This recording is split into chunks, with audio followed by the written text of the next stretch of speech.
Oh God.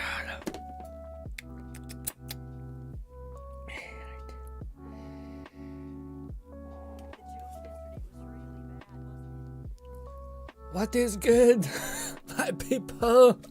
Also, thank you, unbelievably sweet and kind Fluff and Bolty. Fluff says, hope you're doing well, Grin. Bolty says, that for me as well. Hope you're doing well. Very sweet, my people. I will say, this is something that I've always dealt with my entire life, but when I feel like death and very bad, I don't look like I am sick. I don't look like I'm pale or whatever. I almost get more flush and more red. Maybe it's the Native American whatever weirdness in there, but nevertheless, I feel super not good, but we're still here, baby. My temperature's all over the place. I feel like inflamed like crazy. I have shit 15 times, boys. I'm a one-man champ, okay? Maybe a day. Not 15 times. It is tender is all I'll say. Anyways, also, it just feels like you're getting rid of pollution every time, you know what I mean? It's not like it's like oh God, I feel like I got parasites or some horrible shit. Literally, Anyways, hiya, ladies and gentlemen. Hello, Bolty. Hello, Fluff. Hello, Crazy. Hopefully having a lovely day. Hopefully you're feeling better than me. I'm getting by on coffee and dreams. But yes, also couldn't pick a worse time to kind of get a little shitty, not feeling too good, sick. Because I was getting after it, and then you just feel like you're like, and then you just stop, and you're like, this is bullshit. I was making some ground. I need to be making ground right now. Oh, I'm getting hard again. Anywho, ladies and gentlemen, we got a bunch of stuff to do. At the speed in which we get to it, who God knows. We got Fortress Clash, we got Void Rift, we also got a dailies. We also got so much things. Also, yeah, I am super excited. Also, apparently, this is something they kind of didn't talk about directly in the update notice for Claudia, the 1.5 or whatever it's coming out, or whatever it is. I've heard about it, but it wasn't in the trailer that we analyzed and looked at. But yeah, raids are coming, 8-player raids. I don't know if we're going to be able to experience, I'm not sure if I'm going to be able to experience that. You need to have sufficient, like, team residences and stuff built up. That's probably the next video I'll make. Is just a sit down chill fest of us like mapping out how to build a character essentially, because I've been really like slouching on like, okay, what are the days in which I need to come in strong to get those matrices, and get all of them so that I can start like edging out in terms of damage and stuff like that, because I kind of just been like resin here with some matrice armor, and then over here maybe some like weapon parts, and just nothing like too focused. Also, Fluff says you want some sick things to watch when you are sick. Binge watch stuff. I recommend Cyberpunk Edge Runner. I just released 10 episodes today. Interesting, Fluff. That one didn't never speak to me necessarily. Was it good? The last thing I watched on Netflix was the episode 1 of The Sandman, and I thought this is totally up my alley. It's kind of like monster movie adjacent. But then they kind of just made it like, it felt like it meant nothing. Like I just felt like you haven't made me care about this world or this character, who is the Sandman. He just seems like a. Ugh. Anyways, apparently it gets better. Did not get that far though. I did binge through 2 anime though, which is kind of like I should have realized yesterday. It was where I was like feeling shitty. I have cramps like crazy yesterday, and then today, it's all just your body's just still polluted. I'm like not good. Anywho, yes. Although interesting, the Edge Runner one, I wasn't sure if that would be good. It looked like it was classic fun, but it never like looked, I never pulled me in that way, you know, but maybe if you vouch for it, I can give it a watch. Although there's also a ton of anime that I need to watch, and also videos of shows I need to make should you watch series about, because I'm going to forget them if I don't, and it's going to be like, oh, I'm going to have to rewatch this whole thing in order to make a good case for what you should like it and why you should not like it, or who is it for, and those kinds of things. Also, what a cute little like gross looking monster, like slime monster on the back of his sword weapon. Got a lot of keychains. Speaking of Cyberpunk, honestly, this character looks like he fits in that world. Alright, let us grind away our dailies, just to do something lovely in the background while we hang out and all that. Also, oh god, I need to grind the event. It's about ending, well, I'm not sure if I need the money, but I'm sure I'll regret to say that. I'm sure you'll need money, and it's one of those things when you don't have it, you'll be like, god damn it, why didn't I make use of that money pit when it was there? But yes, Crazy says, hey, what's good? Crazy. Fluff says, oh geez, like some sort of stomach, maybe Fluff. I just feel like weak, and like I feel like it's hard to breathe, and like I feel like inflamed. I feel like my temperature's all over the place, which probably is like your body trying to fight a parasite in your whole system, whatever it is. And yeah, and then yeah, everything. I'm not sure stomach, because I'm not feeling pukey or nauseous. I'm feeling like almost like toxic. Like that's the best way I could put it, which probably is regarding your stomach biome. That has such a contributing factor for your whole being, you know. But yeah. Super says, hello, what's good, Super? Crazy says, I've been watching My Hero. Is it good? This next season got greenlit, right? But it's not. There's nothing new yet. I've been waiting to catch up when there's a lot to catch up on. Although, I'll be honest, man. The manga has me, yeah, because like one thing I felt with My Hero Academia was I loved it, but I kind of wanted Deku to like pick up the pace, because I feel like he wasn't getting stronger that fast, you know. He was just like, and now he's kind of slightly better, and they're like, here's Black Whip, and I'm like, he has 7 to go, and we're getting like one every like 3 seasons, and I'm like, Jesus Christ. So then I started looking into the manga, and I was like, this is it. But also the manga kind of cheats you out of like him getting them too. It's like, and he got it. And I'm like, what the fuck? But no, I love My Hero Academia too, but I did feel like I wanted them to make bigger strides in terms of progression, or at least, yeah, I don't know. Maybe it's for the best, because yeah, you don't want it to end too soon, because I do like that show, and I do think it's just like there's not many shows that are able to capture like the feeling of like the tingles when somebody's pushing you through their adversity and like, let's fucking go, that kind of energy, you know what I mean? So it's a show that not many things have that, so I'm happy that it exists. But I did feel that when I was watching it, which is why I looked at some manga breakdown videos, and those are fun, and they kind of make you hype for what's to come, you know what I mean? Also, Love says it's from Studio Trigger, and it looks gorgeous. Only possible flaw is that how fast everything plays out. But it eventually actually but it's very action packed and visually stimulating. Ooh, okay, yeah, it looked very like man, Netflix. I just seen a bunch of their anime trailers, stuff like that. I don't know, man. Sorry, like I'm sure I'll love it, but the vibe that I get from Netflix is like, I just think they're hell-bent on like making something that I think the mass majority of their audience would like. You know what I mean? It's like it's very weird, but like I've always find like there's a lot of things that recently came out, which I'm all for people experimenting. I don't like the argument of like, you know, making a new version of something distracts from the old version. Like that doesn't make any sense to me. But I will say that to me, it's like I think it's. Like what if you did, like there's a show that I just seen that like was what is it called?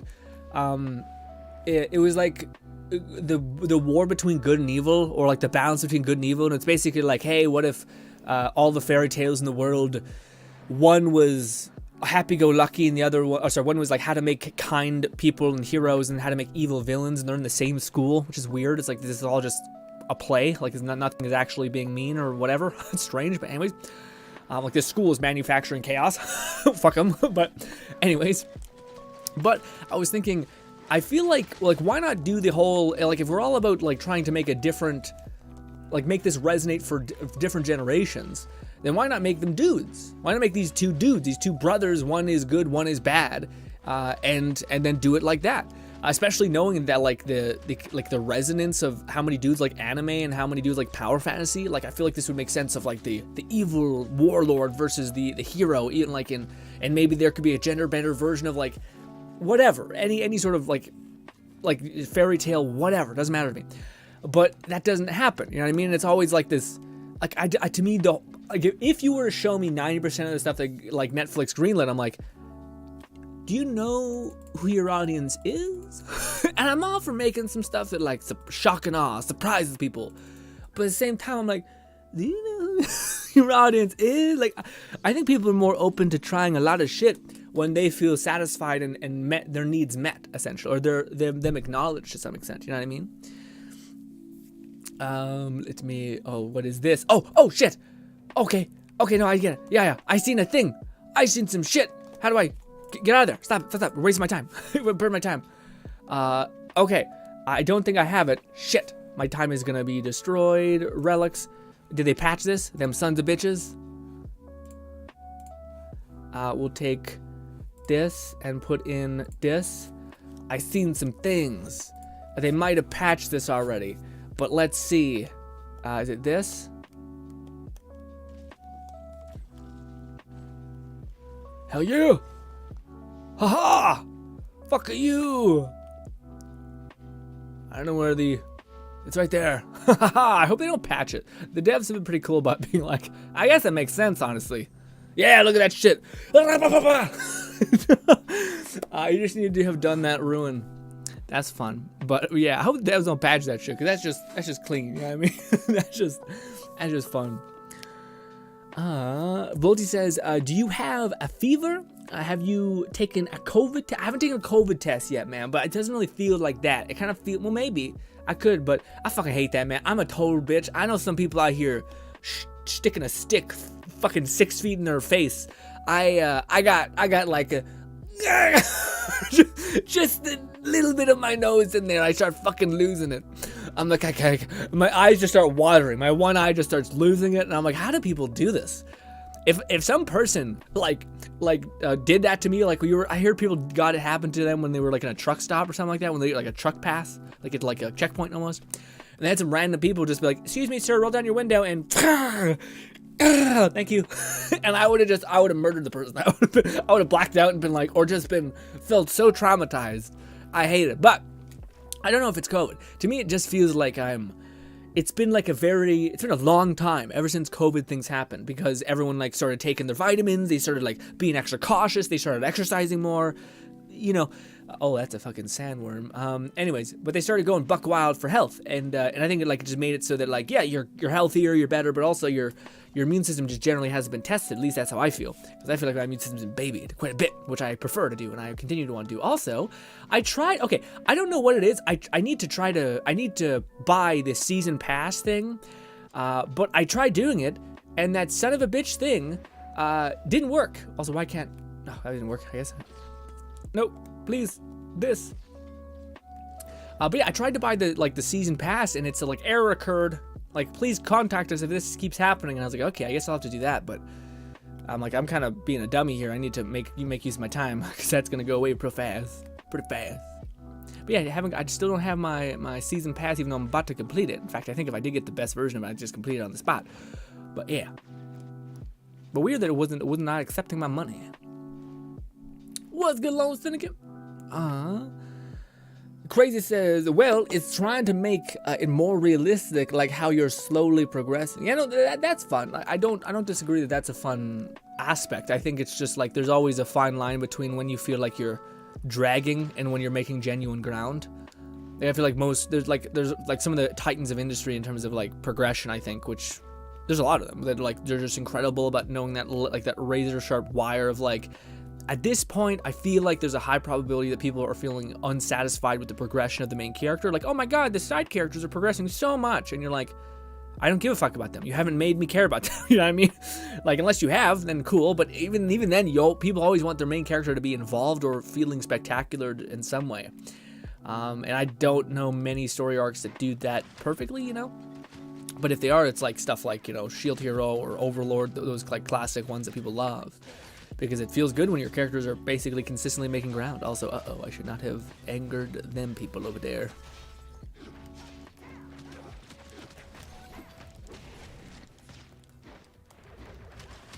Oh no, Big Bertha. Then light me up. Big Bertha, stop it. I should kill this one. Alright, goodbye. Oh, Crazy says. Oh no, read that progress. Boldy says, could we do interstellar exploration together? I need those nanofibers. Sure, yeah. Do you have them? Or sorry, do you have any on your map? Because I could look at mine. I don't think I have that many. I could look and see. As soon as I'm done doing these things, I'll look. The nanofibers. I think I'm almost done actually, so we should be wrapping up quite quickly. Here, Red says, hello. you okay? I'm doing acceptable. Again, it's like a freak nonsense bullshit. Whenever I start streaming, I feel like it's almost like your body is like stressed a little bit, just a little bit, and you're like, I gotta get better. I gotta snap out of it. So that helps in a weird way. Fluff says, a feud between a good and evil brother sounds familiar. What? I feel like I should know this. A feud between a good and evil brother. All that comes to my head is that iconic scene from that Star Wars game where there was like the white Jedi and then the black Jedi, and then the white Jedi killed his brother or some horrible shit, and he was like actually evil, and the one was better and kind, and it's just the whole thing. But yes, I'm sure Fluff will say it, and I'm like, oh fuck yeah, that's a whole thing. I should have been there. Oh, DMC. Yeah, yes, DMC. I don't know. I guess because since we've seen the last DMC, I kind of just think, they made up. Like they're no longer, there's no feud is excommunicated. You know what I mean? Granted, they definitely did like one murdered one twice, essentially. You know. If it wasn't for Nero being like, hey, chill the fuck out. Dude, I have a feeling deep in my bones, which is the next DMC game, if there is a next DMC game, Nero's gonna be a papa. Nero's gonna be a dad, and then they're gonna come back and they're gonna be like, what the fuck? Oh, and then he's like, yeah, you have a grandson, you piece of shit.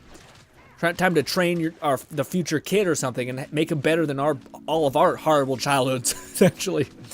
I have that feeling of like it's gonna be Grandpa Dante and Grandpa Virgil and shit like that. I guess it's great grandpa. Anyways, it's a whole thing. DMC's crazy. Give me this. Let's see. Are we done? Did we achieve? Yes, we did. Let's see, Bolty. Did we do the things? This, sure, this, and then yep, this. Interstellar exploration. I got little cubes, not nanofibers, little cubes. Nope. God damn it. Nope, I'm blind. I got a lot of cubes today. Oh my god, all of mine are cubes. All of mine are, is this a thing? Okay, I got one. Is it nanofiber? No, I got fucking all of my portals are cube slash booster frames. What the fuck? I've never had that. Also, they're not elite, unfortunately. They're all just bottom of the barrel baseline, but but yeah. If I only got those, I don't got any. Are nanofibers the like the triangle shit?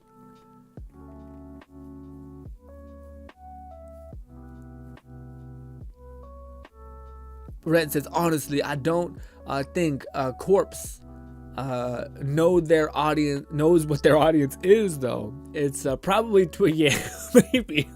That's a good thing, man. I mean, that's a good perspective. I think a lot of corporations, when you get big enough, you kind of just forget about who you're creating content for, because you perceive that, oh, well, we're making content for everybody, which is not the case at all. You usually have like a focus group of people who you're making content for that push it into the mainstream, and then people who are just half interested in this concept, if it's developed properly, will be something that they also like. But to me, like, I don't know, my feeling about like 90% of TV shows I've seen, I don't know many TV shows that have been targeted towards, like, I think that's honestly why anime has been so fucking vigorously successful in the last couple years. Is I think anime has weirdly come forward as the like target demographic, knocking it out of the ballpark for what is it called? Like dudes. I think dudes who like power fantasy, grew up with like some crazy shit, Ninja Turtles, what do you call it? Teen Titans, shit like that. Like these people who grew up with this type of thing, they're not being marketed towards. You know, maybe it's the whole white men whatever thing, but I don't find they're being produced content for. And then anime comes out of nowhere and it's like, oh, you have testosterone, you like booba, you like hypersexualized shit, you like zero to hero, you like feel like the most important person in the world, you like, and it's just all this shit that's hyper focused towards dudes. And then shocker, it's incredibly successful. It's incredibly popping off. So yeah, I just think makes the correlation, I think, probably the success of anime and the lack thereof being fed to what it seems like a genuinely huge part of a demographic, which is like the dude audience who enjoys all those things. Because I haven't really felt like there's a show made for me in a while. Like, I think if I look back at a lot of those things, like I think Teen Wolf was one of them, where I was like, this show, if done better, I think could be more successful. But it just, no one ever did that. No one ever did like, here's a werewolf crazy fucking madness power fantasy for like being this big whatever.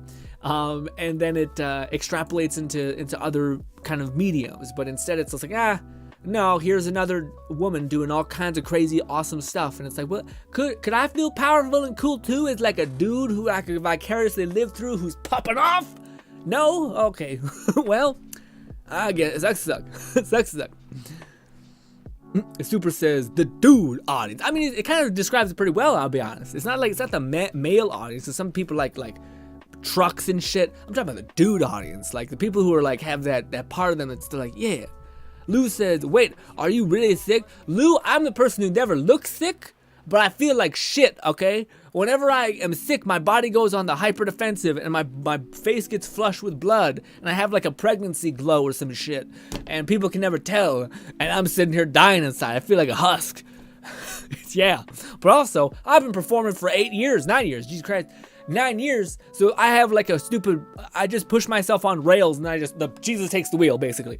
So yeah. But anyways, well, thank you for popping in and checking on me. What's happening? Bully says, want to join me? Yeah, I'll join you. I haven't joined anyone yet in the game. Red is Blueberry. Do I right click on your screen, right on your name? There we go. Spar, join team. Team joined. Oh, Fluff is with you. Hell yeah. Also, if you want to grind the event, that'd be fun too. Oh shit, also, god damn it, my thing's not scrolled to the bottom. There we go. On the topic of DMC, Lord Sigurd says, Grin, I hope you feel better soon. I shall cast the healing magic on you, my friend. Man, you ever think about that? If you could actually like do healing things, would you do it? I feel like I'd be worried in my back of my head. People are gonna start asking some shit of me, you know what I mean? People want to actually fix their destructive behavior, you know what I mean? They're out here smoking cigarettes and they think, hey, wave a hand and now I don't have to change. And it's like, well, maybe this is why we don't have healers, you know what I mean? Or like actual like magic where like, bah! And you're fucking golden, you know what I mean? It's hard. The journey to get improve yourself is a tough one that shouldn't be destroyed out of you. Tell that to someone who has cancer. Yeah, I get it. That's probably a good argument. Also, he would go.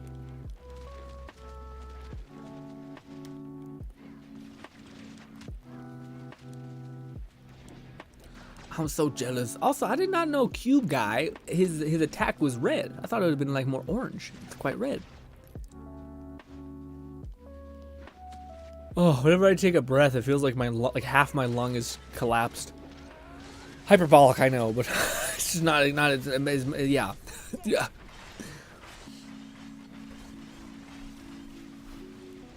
Oh, I fucking hate it. Sorry, I hit the wrong button.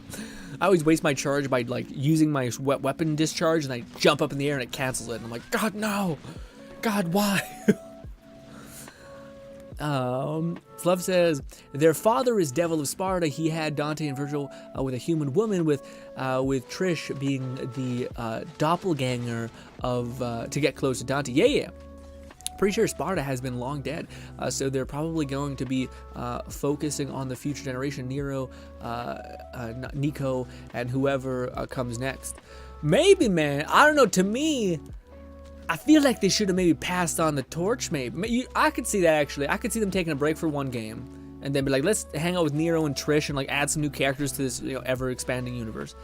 And in the background, you'd like maybe there's some Easter eggs or hints or like some audio into the netherworld logs, whatever, where it's Nero and Dante popping off. Also, what's good, Nanny? Thank you so much for the support, buddy. Appreciate you. Yes, thank you, buddy. But yeah, I could see maybe that, but at the same time, I don't think they did a really good job about like making you want to pass on the mantle. You know what I mean? Like I basically think I ended DMC being like, man, is Dante fucking crazy.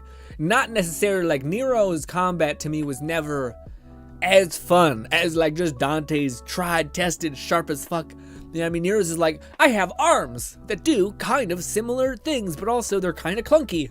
And I'm like, I don't know, something so clean about Dante. Although Virgil, well, actually, V was awesome too, man. But I think they're probably going to stick with that meta of like 3 simultaneous characters moving through an instance. I can see that.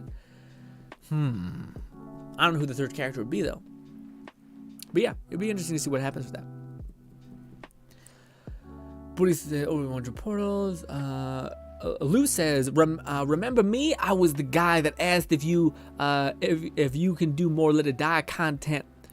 Don't have any portals anymore. Oh no. If you could do Let It Die content, but then the game dead. But I still enjoy it. I'm barely on level 39. Man, no, it's a great game, Lou. I don't think you're wrong in that. Hopefully Deathverse can capture some people's attention as well, because that's a game. I don't honestly, man, if I'm being truthful, I don't know if it will really translate to the wonder that was Let It Die and what people liked about it. I think it's just such a polarizing audience in terms of polarity. Also, man, yeah, I mean, it sucks that game development takes like 4 years, it seems like. Although, depending on the team, I guess, it could take 4 years given the size of the game, all that stuff. But yeah, it just seems quite apparent that it's not a great... By the time you make a game, a trend could be dead. So I've noticed the pattern of it seems like there's less... I have less hope for most battle royales because Fortnite has done something that I thought was kind of impossible by like sharpening to the razor's edge. Like usually there's a new successor at this point. With the one maybe rival of being Apex Legend and of course Call of Duty Warzone. But like I just Fortnite has still cemented itself in with like honestly no drop off, it seems like. And I don't know, with the vigorous way that they're updating and adding shit in all of those aspects, Apex, Fortnite, all these things, I don't know if Deathverse is gonna, well, first of all, it's still not, I don't think it still has a release date, but say it comes out tomorrow, I don't know if it would find legs, you know what I mean? But then maybe, who knows, maybe the audience or maybe the developers would go back to Let It Die, although I don't think they own the IP of Let It Die. I think it's still in certain people's hands. I don't know, maybe they own the entirety of Grasshopper or Grasshopper, whatever this Super Jump Games, whatever it's called, owns the entire aspect of Let It Die, maybe, but I don't know. What do you call it? We got Lone Syndicate and stuff, and everyone here with also Max. Look at Max. Also, PC said Bully said he's got nothing here yet. Or he's already done all of his things. I don't have any special one of those doors, Bolty, unless you want some cubes. If you want cubes, buddy, we'll run it. You can pass me lead and we'll run the cubes. Lou says, thanks, man. I love this channel, and I will continue. So that's so sweet, Lou. I appreciate you. Thank you on these days when I'm not feeling too up to snuff. Appreciate you.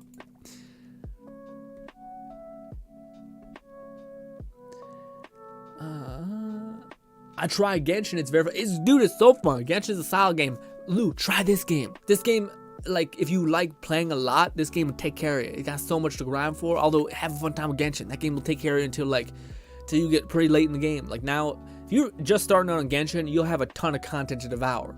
But also, Tower Fantasy is also a game that is out and you can have fun with. But yeah. But eventually, Genshin, I do think will stall out. And I think Tower Fantasy seems to at least be interested in making an end game.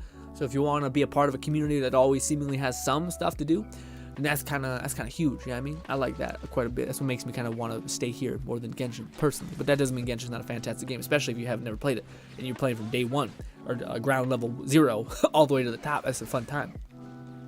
Just try not to spend too much money. Max says, I'm back on Destiny shenanigans, so probably won't be able to join the Tower Fantasy, at least not at the moment. Yeah, it's okay, yeah. There's plenty of games to play, man. I will say, Tower Fantasy, I think will always seemingly have like an XP time, 10x XP thing, because I do think they want people to progress relatively quick, which makes sense. If this is a game that's built on the back of like consistent endgame update stuff happening, and also new characters coming in the pipeline, then they want you to feel like as quick as humanly possible for you to be invested in the end game, which I think is also gonna probably cause some fatigue, because I think they're gonna throw a lot of the mechanics all at new players, and I could see them being overwhelmed quite a bit, which is also why we made some of the everything you should do every day, everything you should do every week, and those types of videos, because hopefully when the game eventually does seemingly get more and more chaotic, then those videos hopefully will be helpful to somebody.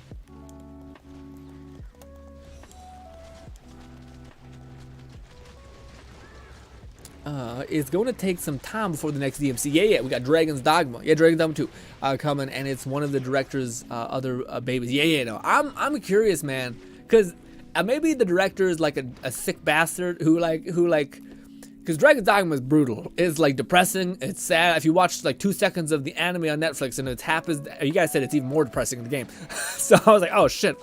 So, but also DMC is like actually a very wholesome, sweet story. It's not too egregious, you know what I mean? But maybe that's because he gets dark when it comes to Dragon's Dogma. But I'm like, can I not feel depressed when playing a cool fantasy game with cool magic and builds and characters? But nah, dude, I'm excited. But honestly, man, I feel like we are going to get just barraged next year or next year. Yeah, definitely next year. Also, Forspoken looks really cool, by the way. Forspoken apparently has 100 spells that you'll be able to cast. I'm getting Infamous Second Son vibes from that game. Anyways, it's good. It was the beginning of the 2023, starting off pretty fun, cool. But I just in the backlog of all the games we have coming out, potentially Dragon's Dogma is going to get some attention and at least E3 coverage, hopefully, because it's been a hot minute, about 4 years, maybe 3 years. I think 4 years. I may be wrong, but and we also got what is it called? A ton of stuff from Obsidian, probably some sneak peek behind the Outer Worlds 2, as well as their Skyrim successor kind of game, as well as Xbox. Xbox is probably gonna have some unveiling. Honestly, it's more of like there will be a couple of good diamonds, I think, in 2023, but I think 2024 is where shit's gonna pop off. But that's of course what everyone always says. But it's just because Xbox bought a bunch of like indie publishers and gave them a ton of money, so they have yet to show the yield of that effort yet. So I think it's got some cool stuff to take us there, I guess.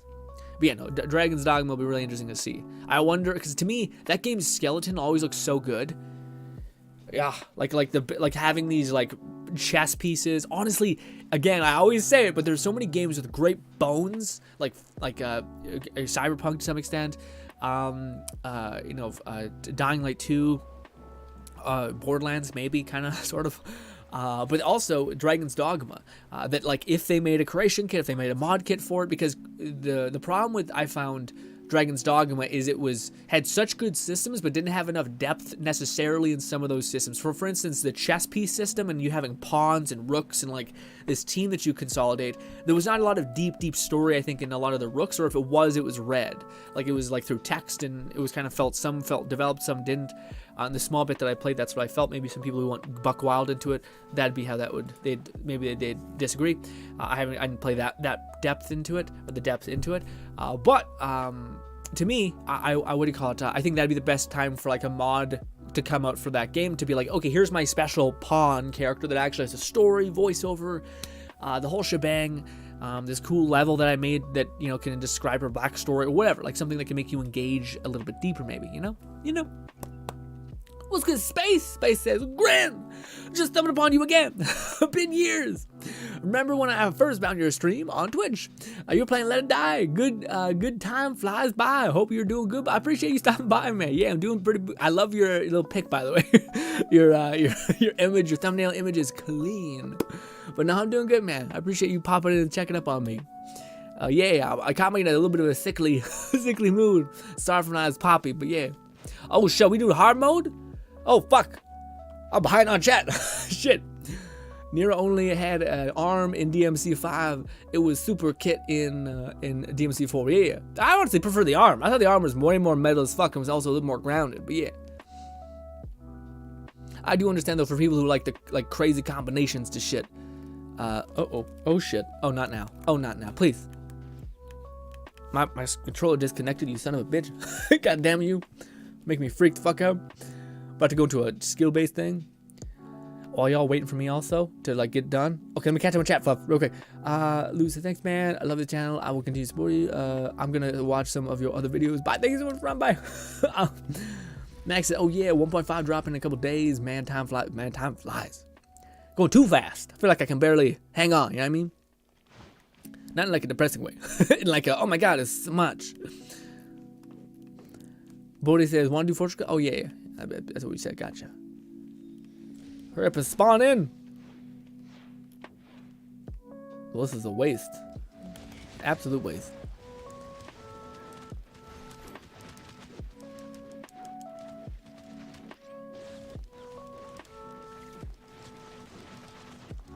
Also, I got to 20 CS, which I know people are gonna be like, GRINN, that's terrible. So I'm like, I know, but it is what it is. Also, apparently you can do wormhole twice in a week. God damn. I've been really fucking that up. That's probably like one of the reasons I watched a video today. The person was breaking down how to get stronger in the game, like I did. And a lot of people did before me, so I'm not trying to like, I'm not trying to do that shit. But he was describing how like wormhole is fucking crucial, basically. Like you can do it twice. You can literally just snipe gold tier armor. Although I will say a little bullshit though. It always makes me a little bit frustrated when I see people who are whales talking about like, here's what you should do as a free to play. Do wormhole. And then simultaneously, I'm like, motherfucker, I did wormhole, and that shit's impossible. like it's real fucking hard.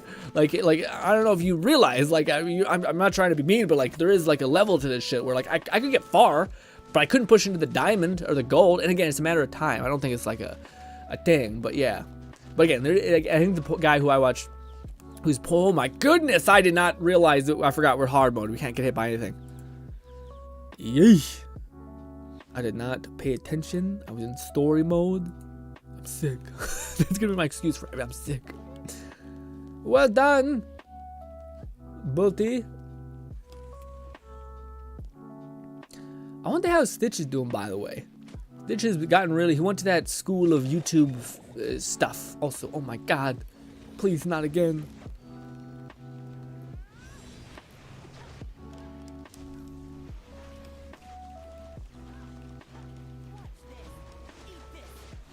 Also, is it just me, or is when you activate Samir's charge and then activate her ability, it overwrites it and just cancels one of them out? I think that's what's happening. Bullshit, otherwise known as. But yes. Ugh, man, it's so hard for me to take a breath. Every time I take a breath, I just feel sick. And yes, I should say deep breath. It's not just breathing, it's just the deep breath. Oh shit. Fuck it. Look, I'm stuck in there. I'm sure I'm also got some of my melee people frustrated. Don't shoot me. Ooh, he hard focused Bolty and lit him up. Stop running away, you son of a bitch. Oh shit, that's the one that kills you. Ooh. I dodged, but no iframes exist, I don't think. Oh, I'm gonna die. Maybe. Ooh, yep. Trying to dodge. There's a little bit of locked up frames there. A little unfortunate, but yeah. I wonder if it's because I have it zoomed in, or if when I reactivate an ability you're zoomed in. Also, I've seen some gameplay of Ruby, and the new like maid goth Lolita, whatever it's called, type thing, character that just got launched, and who else was it? It was another fire character. It was Ruby, her, and then someone else. I don't know who the other person was though. But anyways, needless to say, very cool characters. Gonna be a millennia until we probably see them. But yeah. Oh no, it was a person with fans, right? And I think that she's one of the best characters in the game, I thought. This fan person. Oh my god. Oh, I was outside of the fucking thing, you son of a bitch. It's so not true.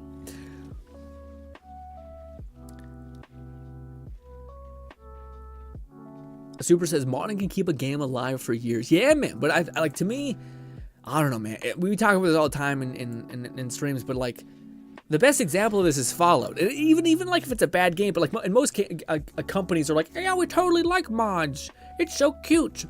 But then there's like Bethesda, who is, with all their problems, they're like, no, we'll make a whole kit for you so it's easier, so that there's at least momentum and value creation here. And then, you know, some things happen, Fallout 76, but still, and no, they're getting capitalized on that. And then modding has also been good in Minecraft, although I will say Minecraft might be the exception to that, because Minecraft is just so fucking incredibly popular that I don't think there was ever a creation kit necessarily for it, but I think the community kind of made their own, which speaks to the insanity and the ravenous of the Minecraft community, etc. Also, man, it's crazy. You still see to this day people be popping off on Minecraft. I see people getting 30 million views and shit. And it's also, because I'm doing a lot of recon research right now with like channels and whatnot. Man, speaking a different language just seems cracked. Like, there's this dude who I think, I don't know what's his nationality or language, but it's like, there's like tons of these channels that you've never really heard of before, but have like a bazillion subscribers and insane amount of views. And it's probably just because there's literally no competition for that region, for that demographic, whether it's like the poverty aspect of that specific country with that specific voice, but they have access to the internet, whatever it could be. But just like, there's so much things there, and it's awesome. It's a cool thing that like, oh no, you're creating value for these people who desperately want to watch content. And frankly, with the more of you're in those kinds of situations, the more you probably have to have some escapism, and such. But yeah, it was wild to me. It was both like there's always those channels where you see them and like, they have how many followers, and they're just popping off, and you've never heard about any of them. And you're like, Jesus. Also awesome. It's cool that can exist. That world can be possible. Also. He's locking it on you. Bolty, be careful. Bolty's gaining aggro. Ooh, we got clips. I was about to say, is he gonna switch aggro in a minute? No, he's locked in. Oh yeah, I barely made it. Barely made it. I had so much time. We had so much time to avoid. Careful, careful. He's chasing you. I can maybe give you a breather with this. God damn it.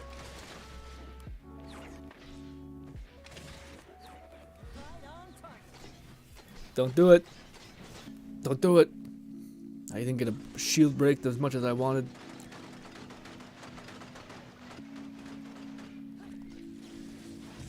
Fuck. Okay. Panic.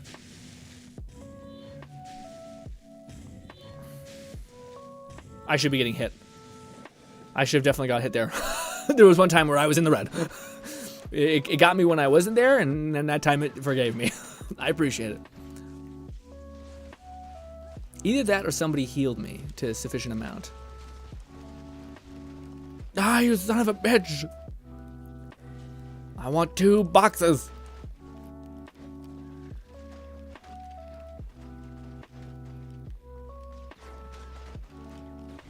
Get fucked! Get fucked, trash!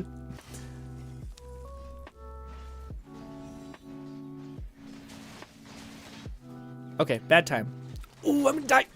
Oh, I just got clipped. I just got clipped real bad. But we still alive. What the fuck was that? You clipped on the wall. Skate around it.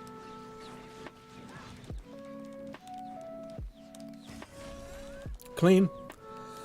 We got the 2 chests. Unlocked. I think we got 2 chests. God, I hope we got 2 chests. We got... I still haven't got... Man, what the fuck is the point of doing gold if you can't do fucking thing? By the way, we don't get... Like, me using one of my special key cards to give you better drops doesn't work there, right? I hope it doesn't. That'd be pain otherwise. Do we gonna do Void Rift?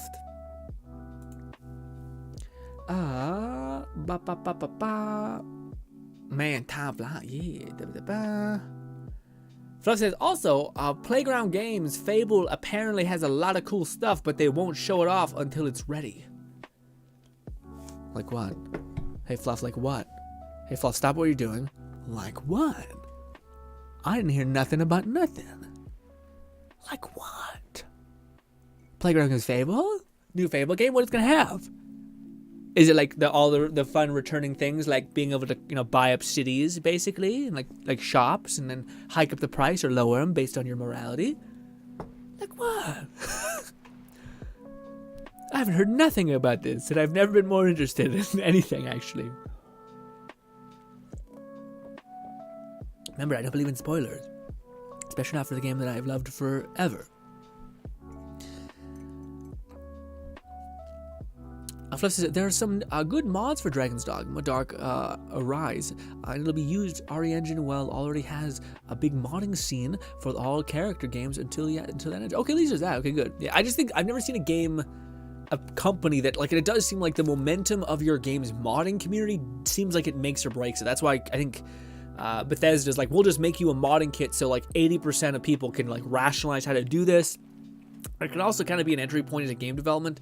Like, or at least what it looks like to kind of shape a game and create models and to map those things out and all these things. Also, who is this person? Trippy needs to put some clothes on. Looking all kinds of ways.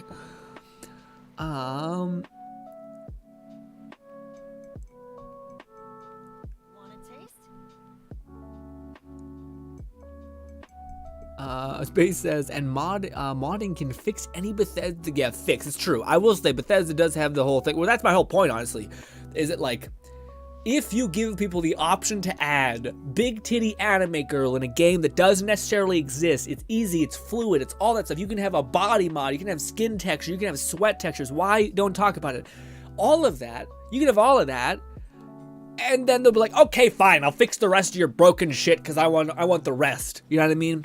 And I think Bethesda's always been really weird and kind of freakishly cool about that. Like, they could, maybe that's why so many developers don't actually pursue like the modding kit, because they're kind of condoning in some ways the crazy things people create. But no one's really looked at Bethesda in any kind of way for a while. They're going, like, they haven't been like, oh my god, there's what? You can kill kids with this mod? How could they? It's like, well, no, people are crazy. People had kinds of crazy things the game.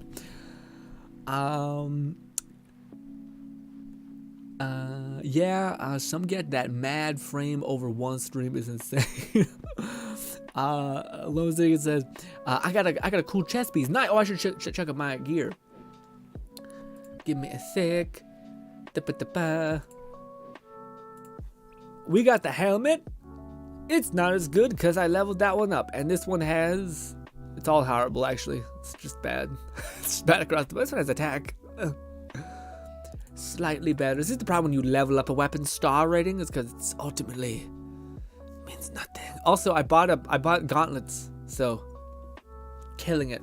Although I will say the gauntlets that I did level to 1, wherever the, oh, I got another chest piece. Volt resistance. Ugh. What about this one? Volt can they only get resistance? I don't know. Anyways, the whole, where is it? My initial arm pad things, which they don't show me, weirdly enough. I didn't destroy them. Where did my arm, when you take off a leveled up piece, does it break it? Oh, I don't know. Regardless, I had one that had crazy good stats. Like, I leveled it up and it all went into the right stuff. It had like crit. This might be it. Yeah, volt attack and crit. And crit. Yeah, it was good. But then I got gold ones and they were worse, but they had a better base level and higher base crit, so that's kind of better, but ultimately I think I'm gonna start to have to be that parasitic, horrible bastard that does the fortress joint operations at difficulty 6 before I can kind of survive. I'm 20 and I'm level 60. It's not good enough. But I might just have to get carried until I can start making a little dent every day with some of these. Otherwise, it's a pointless. But yes, gonna need to get carried a little bit. I still have blue gloves. It's fluff. Yeah, but you've been playing all kinds of games. Also, do you guys give me the keys to the castle or something? Or you guys do not want to do? You did! Why did you give me keys to the castle? Transfer to Fluff. Fluff, you can run the thing, the rift, void rift. Also, Blueberry looking like a, yep, wearing an eye patch and shit. Haboo, and the boo. Why did it say that? I guess we're okay. Oh, whenever I breathe, it hurts. I got a gold belt. That's huge. That's huge. You got a gold chest piece? God damn, all of you. Did you use like a special, one of those special high rarity tickets? Fuck. I got none of that. Says that's the thing. They won't show anything off despite it being very exciting. They won't show the game until it's closer to release. But like, do you know? I'm just talking about like what is it? Like, you seemingly know something, or are you just saying the developers have said we got so many crazy things we can't wait to show you, but we can't show you any of them? Because in that case, I'm not sure if I really get it. Or we're doing this. This is great too. Yeah. But yeah, I don't know if I really vibe with that. Like that to me, I'm like, yeah. Just like Saints Row is like, we have so much stuff to show you. It's just most broken. Most of it's broken, but yeah, no. I thought you might have been in the know with some like, hey, maybe they're adding, like in the original Fable when on the cover of Fable 2, sorry, not the original Fable, on the cover of Fable 2, you seen this hulking buff as fuck demon, which you could kind of get a little bit like that, like the curved horns if you had enough affinity in terms of corruption and stuff. It was complicated. Anyways, you can legit become that in this game. And hopefully they fucking added something for the hero that makes him not just look like an elf or something. Because yeah, most of the time when you're a hero, it's just like you look like a guy, aka an adventurer, who looks gorgeous. And I'm like, okay.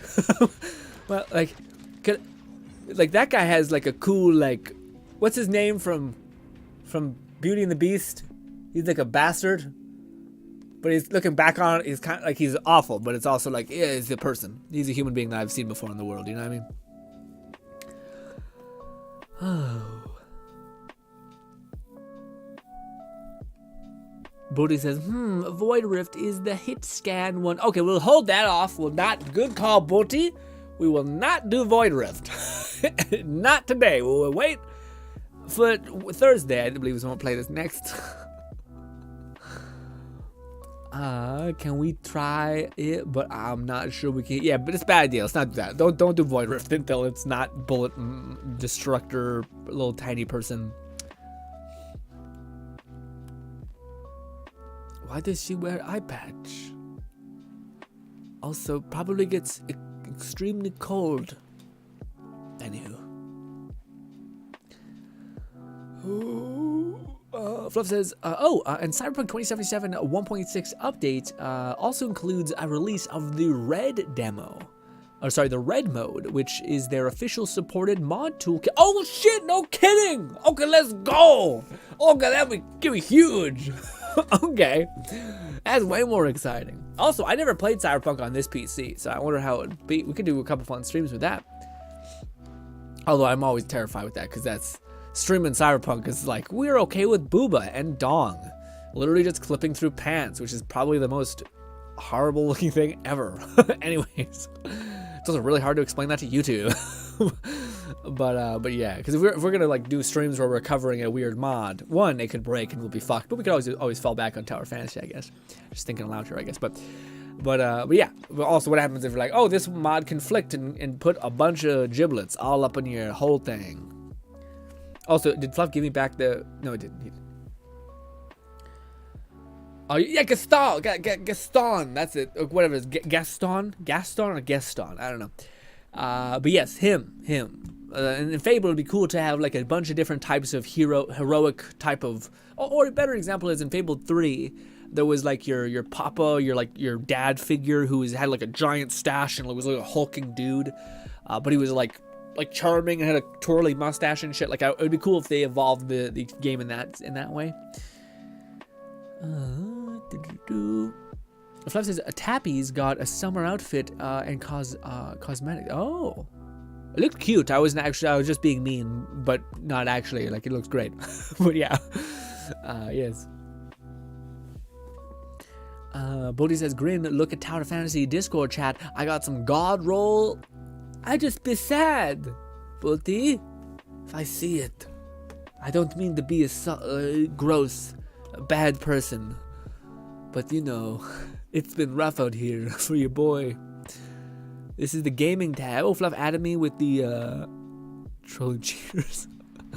I might watch that later. But what do you call? Where's the Tower Fantasy chat? I can't see it. There it is. Tower Fantasy chat. Let me look. Scrolling to the bottom. Oh, you got this. A 780. All that critical. All that crit. Frost attack. Ooh, that's probably as good as they can get. Or, well, not really. I think it's probably like crit, attack, specific elemental attack, and then another specific elemental attack. But still solid. Fucking better than I've ever seen. Sweet. Totally not jealous. I'm a little jealous. Super says, modding is giving them an inch and they'll take a mile. Yeah. You mean like giving modders the ability to do anything and they'll be like, everything that's horrible. Woof. But also, I mean, like again, I think there is an element to Nexus, which is kind of nice actually. So it kind of has like a border of like, okay, we're pretty open to a lot of stuff, but not like, there's other weird smutty sites if you want to get all crazy with us. We can do that over there. Leave this place as like, it's just fun like weapon skins and quests and like companions and maybe some skin retextures if you're into some realism or whatever.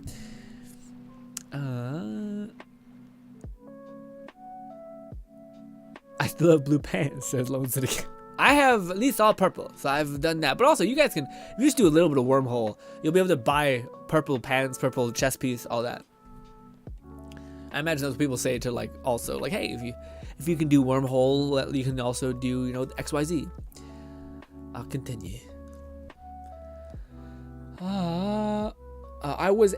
It was an interview from one of the devs from Fable. Gotcha. So in the interview, he was kind of like, there's a lot of cool stuff we're adding, but we don't want to show you until it's ready to release because we don't want to overpromise stuff probably. So again, I'm mostly joking, but it is one of those things I think that's, you know, keeping in proper form with Fable, Peter Molyneux, who was perhaps the biggest overpromiser ever.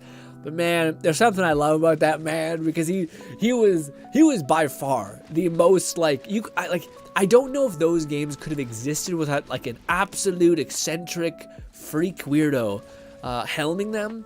Like, because I think a lot of it became him being like, well, let's do this idea, and then like developers probably like not sleeping for 50 hours or some crazy like should be dead thing to make the crazy reality happen. And even at that, it was only like able to touch the surface of that potential, which is why I think as Fable 3 came out, you realized that like, oh, that was probably when people started to like quit, like Lionhead Studios, because it's like, motherfucker, we can't keep delivering like the most crazy thing ever in this time period. But simultaneously, I don't know, man. Fable 3 was fun, but it didn't have the same depth as Fable 2 really. But nevertheless, it still tried a lot of different shit, like the weird gloves and the mixing of magic and weapons evolving based on your morality. Like there was still a lot of crazy shit. Granted, people maybe didn't love Fable 3 as much. Fable 3 was still one of those games that tried a lot of shit, you know? Stuff that I'd never really seen before, and actually did pretty well, all things considered, you know what I mean? Like, to me, that's one of the things that made me so sad in some ways about Saints Row. And I'm not trying to disparage Saints Row, but to me, I wanted Saints Row to do so well because I believe that game's formula would have been successful to this day. But then, they kind of, to me, stacked the deck against them by making a whole new cast, by you know, trying to go and also it's just buggy, you know, like yeah. You know, doing stuff that I think people enjoyed, like customization, but I don't know if that's what made Saints Row so good. I genuinely think it was the fact that, like, I think it's hilarious because I think if you were actually to look at what people genuinely cherish from Saints Row, I think it's weirdly enough the story and characters and the conquest and some aspects of the customization. But also, I didn't like when I was playing a Saints Row game, I never thought, man, do I ever need more customization than this? Like, I felt like there's no game that comes close to this. So the fact that the new game came out, I was trying to I always like to play to people's excitement because I don't like to be the doom and gloom person, especially in videos. On streams, I'm a little more honest because I'm like, fuck it. This is, who's going to see this? But when I was seeing the thing of that, I was just like, I don't know anyone who really was like, man, Saints Row needs to have more customizations, you know what I mean? However, to me, it would have been cooler seeing a Saints Row develop the conquest meta more, which it kind of did with the, again, it's not that the new Saints Row did things poorly. I think it didn't resonate, I think those previous games did. Whether that's because they had like the backing of these characters that kind of already were like tried and tested and had some built-in goodwill, so people at least gave them a chance. But yeah, I don't know. But anyways, my whole point was I hope Fable doesn't succumb to that same thing. I hope Fable understands what made it good, and I think I understand. I remember seeing an article on Fable. We were getting another Fable game, basically. Microsoft greenlit another Fable game, and they gave it to the developers that made, I think, Forza, and everyone was like, oh my god, hell no. But I do also think that the way that the story at least was written was that it was made up of people that loved Fable. And I can't describe how much I love Fable. Like, I can vividly see the image of the intro of Fable 3 even, where it is a chicken running through the streets of Bowerstone, or a Bowerstone adjacent industrial complex, whilst the music and orchestra picks up as this chicken is dodging and jumping away from this gross butcher. And it's a beautiful CGI moment, ultimately for him to fly up in the air, and to like simulate being like the king of all this whole land, and then I think he gets shot down or something, and then like there's an image of him somehow MacGyvering out of it as well at the end. It's weird, but it's like, yeah. So to me, if those people that have such a reverence and a love for that game are taking it, then that's, out of all the people who could ever pick up the mantle, it's those who genuinely fell in love with the series. And from the article I read, those were those people. And also, it's not that Playground Games haven't actually made some crazy strides. I think they made like the engine for Forza or whatever the game. It was a racing game. I just remember that. So people were like, racing game developers making this game? How could they? Or what the fuck's up with that?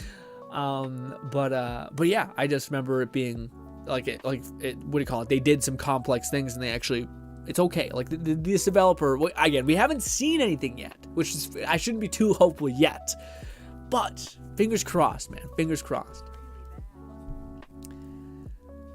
It was part of the new wrap-up from Riker pinging you on their gaming channel with the video in question, time-stamped to the favorite. Oh, okay. Oh, is that the gaming thing? Okay, so that's the video. Okay, gotcha. What are we doing next? We could just keep grinding out the event, because I don't think I have that next. I don't really think we have much to do outside of if anyone needs to burn some resin and whatnot. But yes, I think we have the event, and I believe, I don't think and then we have Rift, which I think we're saving Rift for probably Thursday when we have 2 charges and it's not against the fucking death monster who is tiny girl extraordinaire. Recommended. Oh, May's Kitchen, my precious experience. Yay.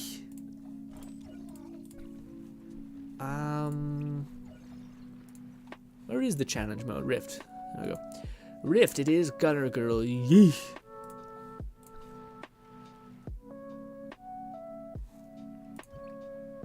But yeah, if you've done all of your Dark Rift things, then we could you could give me the thing, or Lone Syndicate the thing, and we could run to go grab our rifts. Lone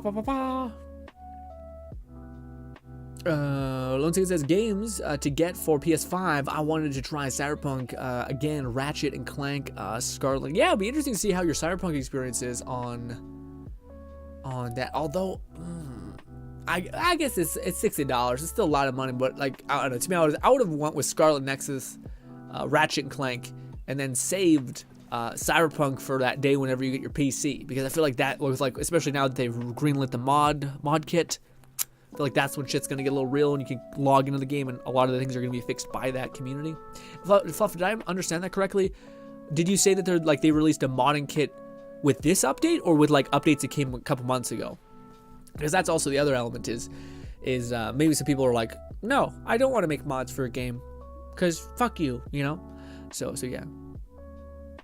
Super says, most video game characters have gotten very plain in recent years. Sadly. Yeah, well, man, I feel like that's a lot of people. And to me, one of the things that I always hear about, and I think it's not entirely true, it's that like, oh, you can't make this story anymore. You know, if you look at the Saints Row series, it's pretty cutthroat, specifically for the specific number 2 and number 1, frankly. And people are like, oh, you couldn't make that game, it would get too much backlash. And then there's of course GTA, who finds a way to do it. I think largely that whole argument of you can't make this today, or like these kinds of things would be, you know, criticized too greatly today. I don't think that's true. I think nothing has changed. I think it's always know your audience and making sure your audience knows that this is something that is available, and that you've made specifically for them, and I think then they'll come. The issue I think that most people are dealing with nowadays is that you're trying to make something for everybody, and that's not how it works at the start of it. You can make something I think you have to make something for a specific person that has a specific interest, in something. I think I said that twice. Sorry, I'm sick. But then after that, after you get like it's basically called like a focus group or a fan group or someone who genuinely like loves what you create. Those are the people that will push you, push your content, basically make it so that it can reach into an environment, because that's how algorithms work. If it has momentum at the start, then it'll give it to other people so that it can have a chance, so that it can be seen by those other people. And I think people just expect like something that is made for everyone to resonate, and I don't think that's how it works. I think you need to develop a focus group of people that genuinely love what you create, and then when you make something that they like, and then you also craft a part of that to be into another community or to another more general community, then the focus group will still push that content and still like that content and still make like ride and die for that content. But then this new group of people, because it's being pushed by that focus group, will also see it, give it a chance, and as long as it's not too polarizing or crazy and batshit, then that will work for them. Now that doesn't mean you keep doing that. Eventually you still have to make sure your focus group is fucking over the moon happy, because they'll stop riding for you if you stop providing for them. And I feel like that's what a lot of companies have felt right now. I think they keep making content that is slightly for their focus group, and then a shit ton of broadly for their demographic, so their focus group never really feels 100% satisfied and content with the content that they've been conditioned to want and like. And then those people that ride and die for you, that push your content, that tweet about it, that fucking do everything for it, that make fan art for it, that make the cosplay for it, that they care about your content more than you even do, they stop caring because it's not made for them anymore. It's not made to resonate with them anymore, you know? So I do think that even though maybe stories have kind of gotten a little bit tapered down and there's not a character that really can be interfaced with, and the topic of Super brought up, I do think that's something that can happen. I just think a lot of companies get so big that they lose sight of what the thing that they're optimizing for, I guess. Let's see, I'm taking a break from Saints Row, honestly. Forza Horizon specific, yeah. Which has been a better spin-off series in my... Yeah, I heard nothing but good things about people who did that. Again, it'll be interesting to see if they really knock out the Fable thing, man, then I think people are going to be looking at them like the Spider-Man people. The people who made the new Spider-Man game, which people were like largely thinking no one's going to want to play a Spider-Man game, and then that company just fucking killed it. Like they like everyone wants them to helm their projects now because they can find a way to resonate with an audience. I think they know who they're making for. It's like kind of like how you make a good Marvel movie or good superhero movies. You know the culture, you know the fandom, you know who this is actually for, and the little tiny nuances that will make the nerdy Marvel fandom people who watch the comic books tweet about shit, resonate with shit, and then that push will be pushed with into the mainstream if there's even something that remotely is interesting to them as well. But you don't get that unless you start to get your base basically satisfied and content. At least that's what it seems like all the data in my experience of analyzing everything looks like. Also, people who've been doing this for longer than me that I've heard from says the same thing. Billy said, by the way, you can transfer your change if you use the Omni cannon for the grapple hook to charge... weapon. Wait, what, Bolty? Bolty, when we get a minute, can you clarify that? Because that sounds like a helpful as hell thing. Playground games makes great games, but it's definitely different genre than tackling Fable. That said, if you go back far enough, I lost it. Time chat. BioWare started with the mech combat game and since became one of the most renowned RPG. Yeah, again, but also, Fluff, I wanted to ask you this. What do you think in regards to it's kind of a complicated question, but do you think that a lot of those companies succeed because they start off really hungry and kind of needing to win, and then when a company starts becoming extraordinarily successful and it's owned by the public market, they are then empowered by a CEO or a financial advisor to basically make sure there's profit, basically. And that person who now has more authority than the person who was grinding, who had to build the company from nothing, who was paying attention to the fan applause, to the fan understanding. Now they basically been put out of a job because now that you're successful, now there's money on the line, now there's investors that are going, now there's so much more aspects of the business that therefore this person that's elected is more better about managing a company than actually creating something. I think that's the whole issue, is that like, you're creating something. Like this can work in like the industrial innovation. Like you hear a bunch of oil tycoons or like lumber tycoons or whatever it be, because that works there, because that's the product. The product doesn't need to be creative. The product doesn't need to resonate. It just needs to do the thing that you're optimizing it to do. And I don't think anything works like that. But my question basically for not to be too selfish to talk about what I think, but just is the idea of what do you call it? Why do so many companies seem to lose that? Because I do know that there's a lot of companies that start off and need a chance almost, like give us this opportunity and I'll surprise you. But I also find a lot of them lose it. Like they have it, they kill it, and then they just kind of die out. And I don't think it's as simple as, oh, they had to win in this way. They like failure was not an option when they were just starting out, and then they became that way. I was like, I don't know, it happens too much times for that to be the only answer, because I feel like that'd be pretty easy to solve for, you know? Looks like it says God of War just released a new trailer. Ooh, like recently? I know they've been releasing a lot recently. When is God of War? How far away is God of War, by the way? I think I asked you guys this last time. I don't remember what it was. Is it like 2 weeks away, or is it like a month away still? I feel like it probably would be a month or still a good bit away.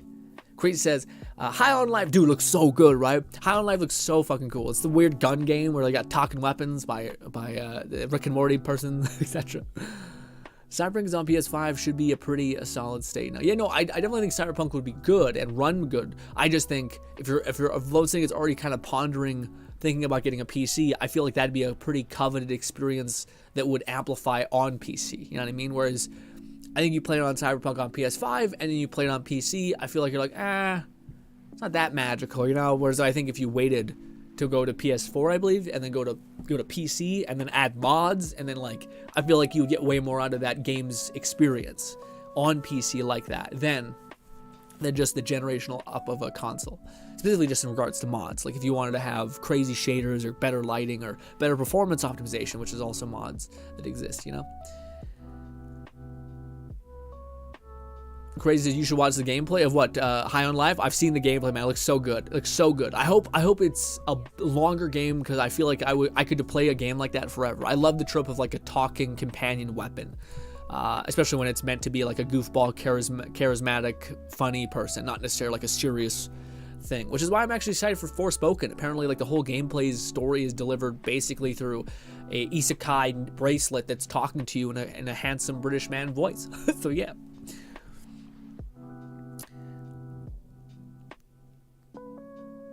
Boldy says, I did my cardio training today and it was bearable, but I had to take a little break in between because I had a little bit of a headache. Boldy, I want to hear what you feel tomorrow, because right now, as a person who is basically not done a lot of cardio at all, and then who's recently got an attack bike and started to get into it, you don't feel exhausted now. You'll feel exhausted when you wake up tomorrow. You'll feel like like, and it's not the same thing as soreness. I think I'm very excited to see what you'll say, because maybe I'm off, but my experience was actually it's not bad in the day. It's the energy drain. You'll feel like mentally spacey because your brain is just basically like tired. Your whole like there's a huge difference. And I used to not really think this way, but I think it was a wake up call for me. I used to not think there was a difference between the exertion depletion of strength training, or so lifting your muscles and like the degradation of acid within your arms or whatever it is, that kind of thing, compared to cardio. And no. If you want to have more reserved energy for your daily life, cardio is probably the thing to do, because that's the one thing that I feel throttled hard now. And I'll feel weird things like, yeah, it's just like your body's. Like one of the things that they talk about in terms of increasing your overall life expectancy, health, and all that stuff is having a high zone 2 VO2 max, which is what you do is you basically train long form, low effort cardio over a decent amount of time. So a decent pace, but nothing to kill yourself.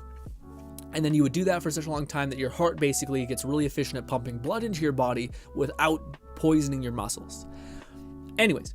But that also means that it's strengthening your heart, but also means in order to strengthen your heart, you're having to tax your heart, because you're basically breathing in oxygen, and your oxygen is being distributed through your muscles. And the more mass muscle activation you can do, the more blood flow that you'll demand, the more oxygen you'll demand, the better your heart will get at pumping oxygen throughout your blood, throughout your body. Sorry.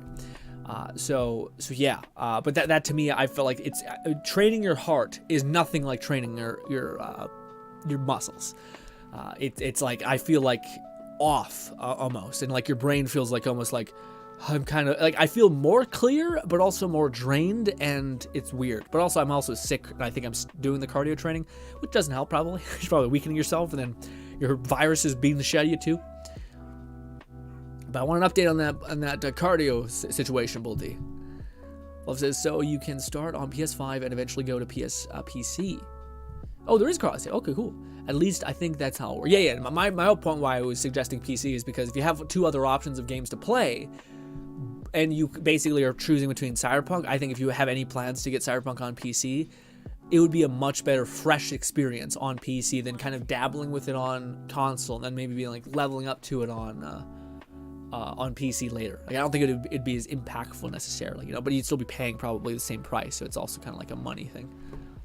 But also Ratchet and Clank to me I think would be a fun story. Same thing with Nexus, Scarlet Nexus. And by the time you get through those, there'll be another game probably coming out like a God of War, you know what I mean?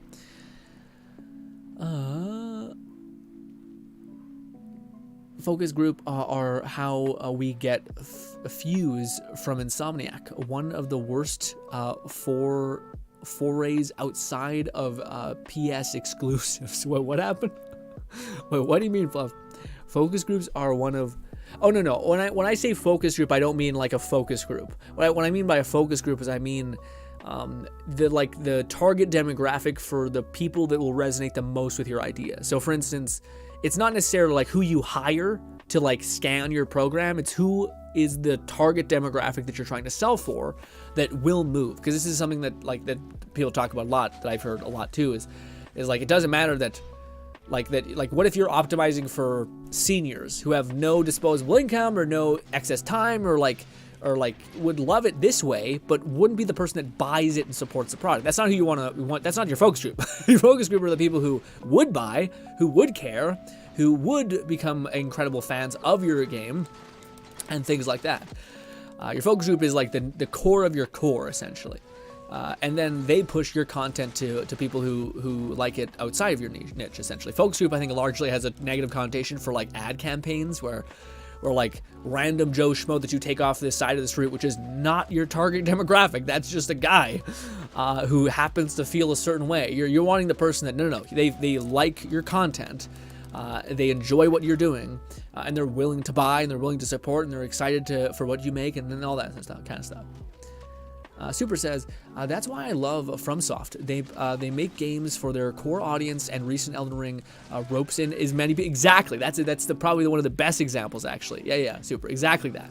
FromSoft has always been incredibly good about knowing who their core focused demographic. I should say their core. People oftentimes call them core superfans, basically. Like the people who will ride for you, who when as soon as you release the game, they're tweeting about it, they're excited about it, they're having hype about it. They're the people that are the most excited because they know they've liked all of your previous work, so they're going to like this. And FromSoft's always pretty good about making them fed, and then every now and again, they'll add like a different game for a more specific version of their audience, or a more general version of their audience, with hyper, I think, what is it called? Not Ghost of Tsushima, they're like samurai game that they made. I'm so sorry, I can't remember. That game is, I think, specific into a specific type of player. Not necessarily a Souls player, but someone who kind of gets the same kind of rocks off of that kind of stuff. But then, right after that, what did they make? They made a super general, open world game that was more approachable for all of their audience, more general audience. And now, you can be sure as shit that they're going to go back to the hyper-focused thing, satisfying their audience. So they're kind of paying off that whole thing. Your focus group is basically your love group, your group that's trying to that's going to ride for you, that's going to push your content. The people who will push your content enough to where you want to make sure they're satisfied, because if they're not satisfied, they'll stop pushing your content. And then you'll eventually build up enough goodwill where you could make something more general and they would still enjoy it, because a part of it is still made for them, but it's also meant to reach into a different group of people, and also kind of drag people who, if you like a certain aspect of this thing, you'll have a high probability of liking all this other thing. So yeah.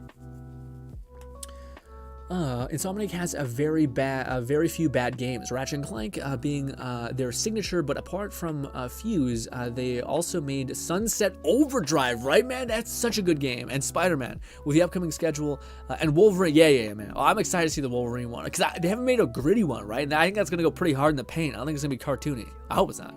That'd be interesting though. That's more of a darker, like, sliced into bitches, to see like they're like, Spider-Man's like, I'm gonna, concuss people and knock them unconscious and throw them off buildings and traumatize them horribly. Wolverine's like, I'm gonna kill them. I'm gonna split them in half, my sharp claws.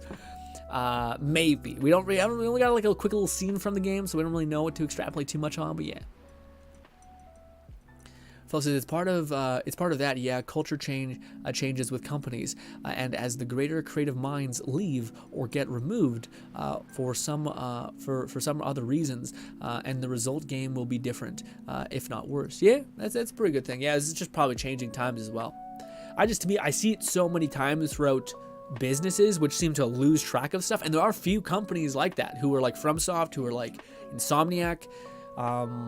All those kinds of companies, like one of the best examples to me, which is kind of a heartbreak to me, is the Wild Hogs, the people who made Shadow Warrior, the game that were like a first-person katana game, where they were so good about making games so specific to their audience, so specific to their thing, and I know people who loved those games, and then they made the new one, and I think everybody collectively said, I'm done. Like, no. Like, that is making something so detached from your focus group that it's not even close.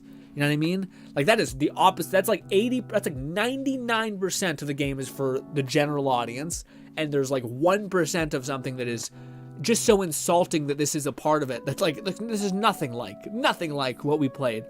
This didn't understand what the core fan base liked about it, and then here's like because again, you always got to take care of your base and then reach. You don't go, here's a bone, and then you fucking reach with both hands into a different pie, because then there's no one to push your shit.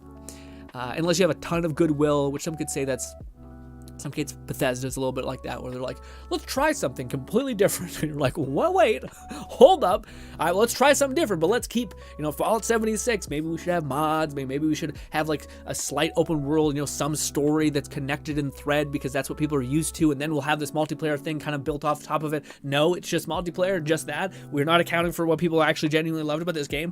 What? And then eventually, as time went on, they were like, okay, we need to reevaluate and re-engage our core audience, and then the game started doing better. So again, it's a perfect example of like, you need to make sure your base is satisfied, but it's also hard to get a base for what it's worth. It requires a lot of human understanding for like who exactly they are, proving that you can provide for them, and then building goodwill over a course of time in which you can do that. But anyways, plus the gaming environment has changed a lot since the past 2 decades. Yeah, I agree with that. But it says, to clarify, you can use Omni Cannon to swap weapons without using your discharge. How? Wait, what? So I can switch weapons without using my discharge? You can use Omni. That seems like a whole ass thing.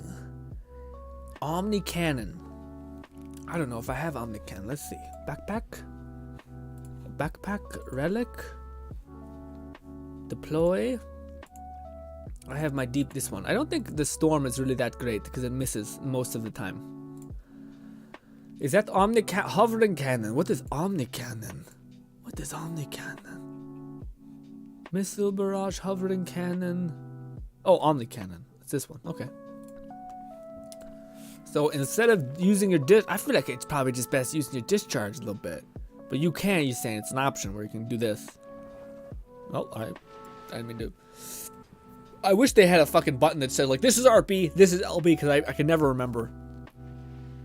Also, I thought it was supposed to, oh, you can just like stop, I see. You have to move forward in order for it to get momentum. Makes sense. Okay, so we can go Omni Cannon. I guess I don't have any charge, but yeah, you're saying I could just aim with it and then switch my weapon? Weird. I guess if I had a charge, I'd use, but I would be burning through my Omni Cannon even if I didn't shoot it. Same goes for grapple hook. Grapple hook though I don't think loses its ting, like its charge if I don't use it.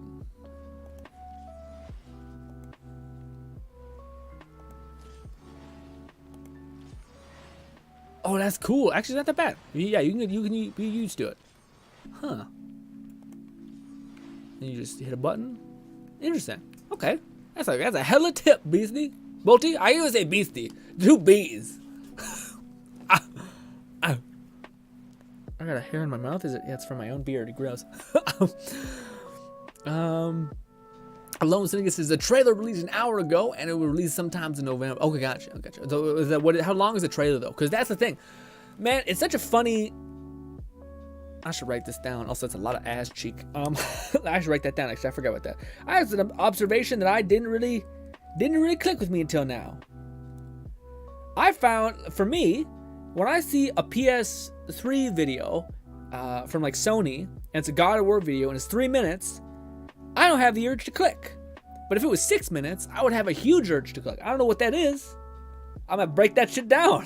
I don't know what that, am I broken? Or it's probably like a value proposition ting. By the way, I'm not saying that correct. Well, I am. It's purpose. It's gonna turn into a habit, actually. I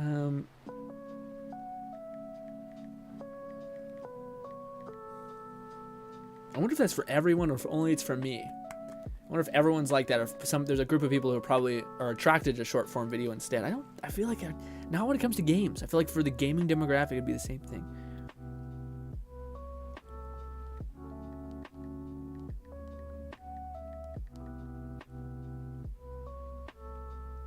Video length determines engagement. I'm probably not gonna remember what I meant by that. Anyway,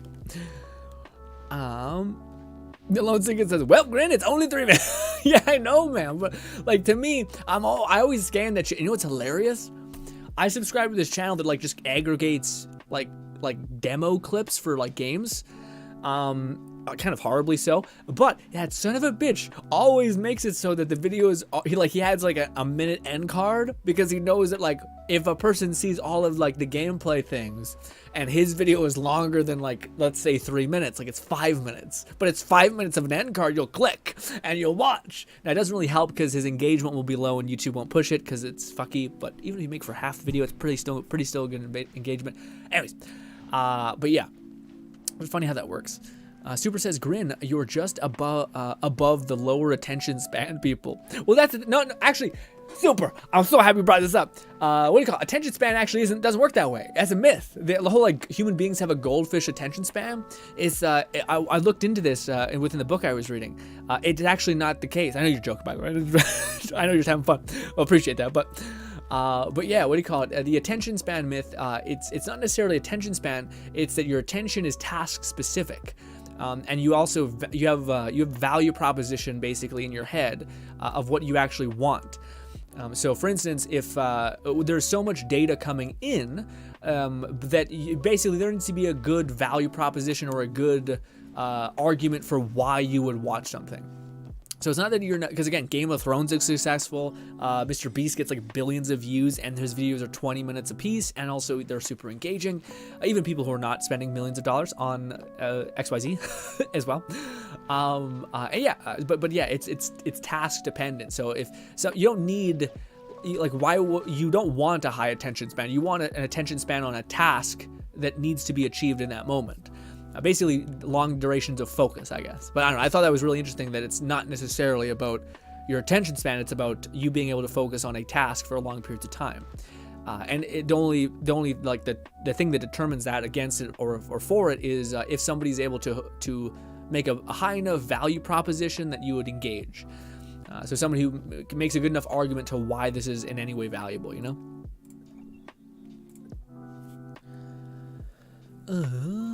I could put that together. You just went to know and watch stuff you're interested in. Yeah, exactly. Yeah, exactly. But because mostly Super, it's because there is such a surplus of content that your brain has to basically get rid of some stuff. So it's not that you're not focusing. It's just that your brain, there's too much to focus on.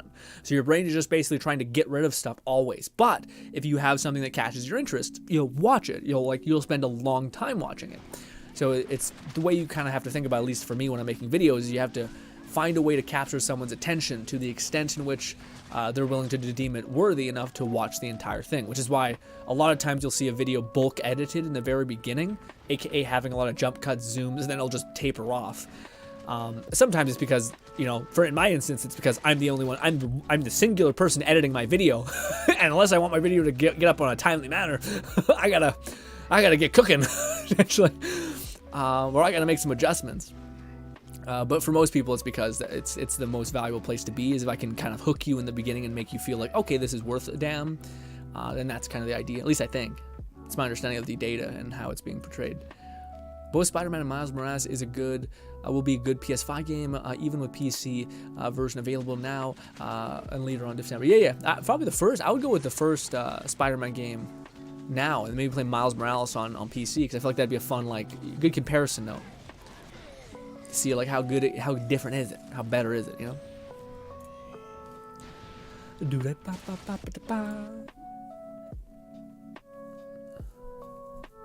Fluff says a core demographic equals your focus group. No. That's because a demographic is the description of your person. So it's like age 30 to 20 or 20 to 30, Gen Z, male, occupation, college student, not a business. So it's not necessarily. Demographic is a descriptor of a person's kind of subtraits.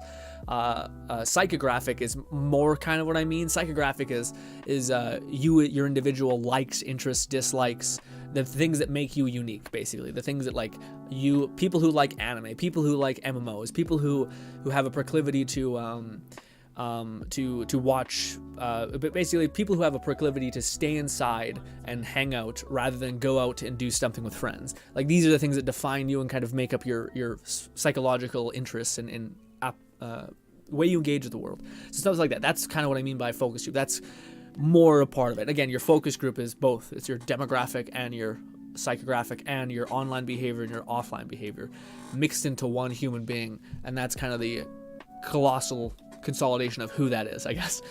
So basically, it's also just your person who enjoys your stuff and is willing to ride for you. So it's the person willing. Your focus group is the person who's willing to push your content and also show up to buy your content. That's the person you always need to be appeasing, I guess, or optimizing for, which is a beautiful thing, by the way. To make something for somebody that resonates and connects to someone is, I think, a lovely thing. Oh no! Oh, I fucked up. I'm so sorry. I didn't mean to do that. I'm sorry. Run again. I hit all the wrong buttons. All the wrong buttons. I thought by canceling it would put me back to the option and not the previous option. Approve. Continue. There we go. They ruined Shadow Warrior 3 by appealing to the noisy social media trolls and didn't develop this a good solo experience like the initial reboot or the excellent FPS action RPG like Shadow Warrior 2. Yeah. Like, the only reason they fired Lo Wang was because he was not Asian, and not that he didn't or said anything wrong. But yeah, it wasn't even that he was like being like a douche or anything like that. He was just not. Yeah, it was one of those weird things where it's like, why out of all the things does this matter? You know, like, it's a person who's skilled and talented at conveying. It's like the last thing I gave a shit about in that he could have been Indian. Like, what I cared about was the character. I gave a shit about who the character was. Like, I think that's the beautiful thing about human beings, is that largely, if somebody's able to make you laugh, if somebody's able to connect with you, if somebody's able to make you feel like you're their guy, then it doesn't matter what sex or gender they are, because they've won you over. And at that point, you're just human to human. You're human to human resonating at that point. Now, even if you take someone who had the worst biases or, stereotype bullshit in his head, and you basically were kind, you made them laugh, you made them resonate, you made them connect with that character, then I think that character would, even if they were an Asian person or something like that, I think they would rather have the person that they connected with. They'd rather have the human that they cared about, rather than this specific, archetype of whatever. Also, we grinded social points. We could run Fortress class normal mode, and then we could just set it on auto, and it would basically be a little quicker. Unless we're doing this for actual parts, which could be a case. Sorry. Yeah.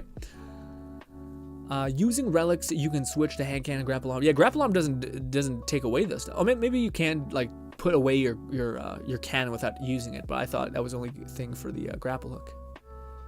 At least the grapple hook's easier. You don't have to hit another button if there is a button to cancel.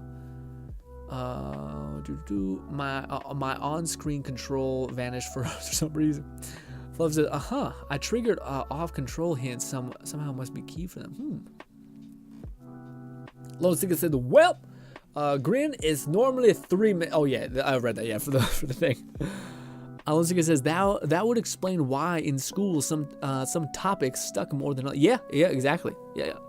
Again, man, I think school could be so much better if they just did some Bill Nye fucking money But like if you took an eighth of the school educational thing and you just like hired a bunch of like good teachers and a bunch of good film creators and like basically found the most curious and engaging way per demographic of student and psychographic of student and just worked on that, would basically kind of be ageless, you know what I mean?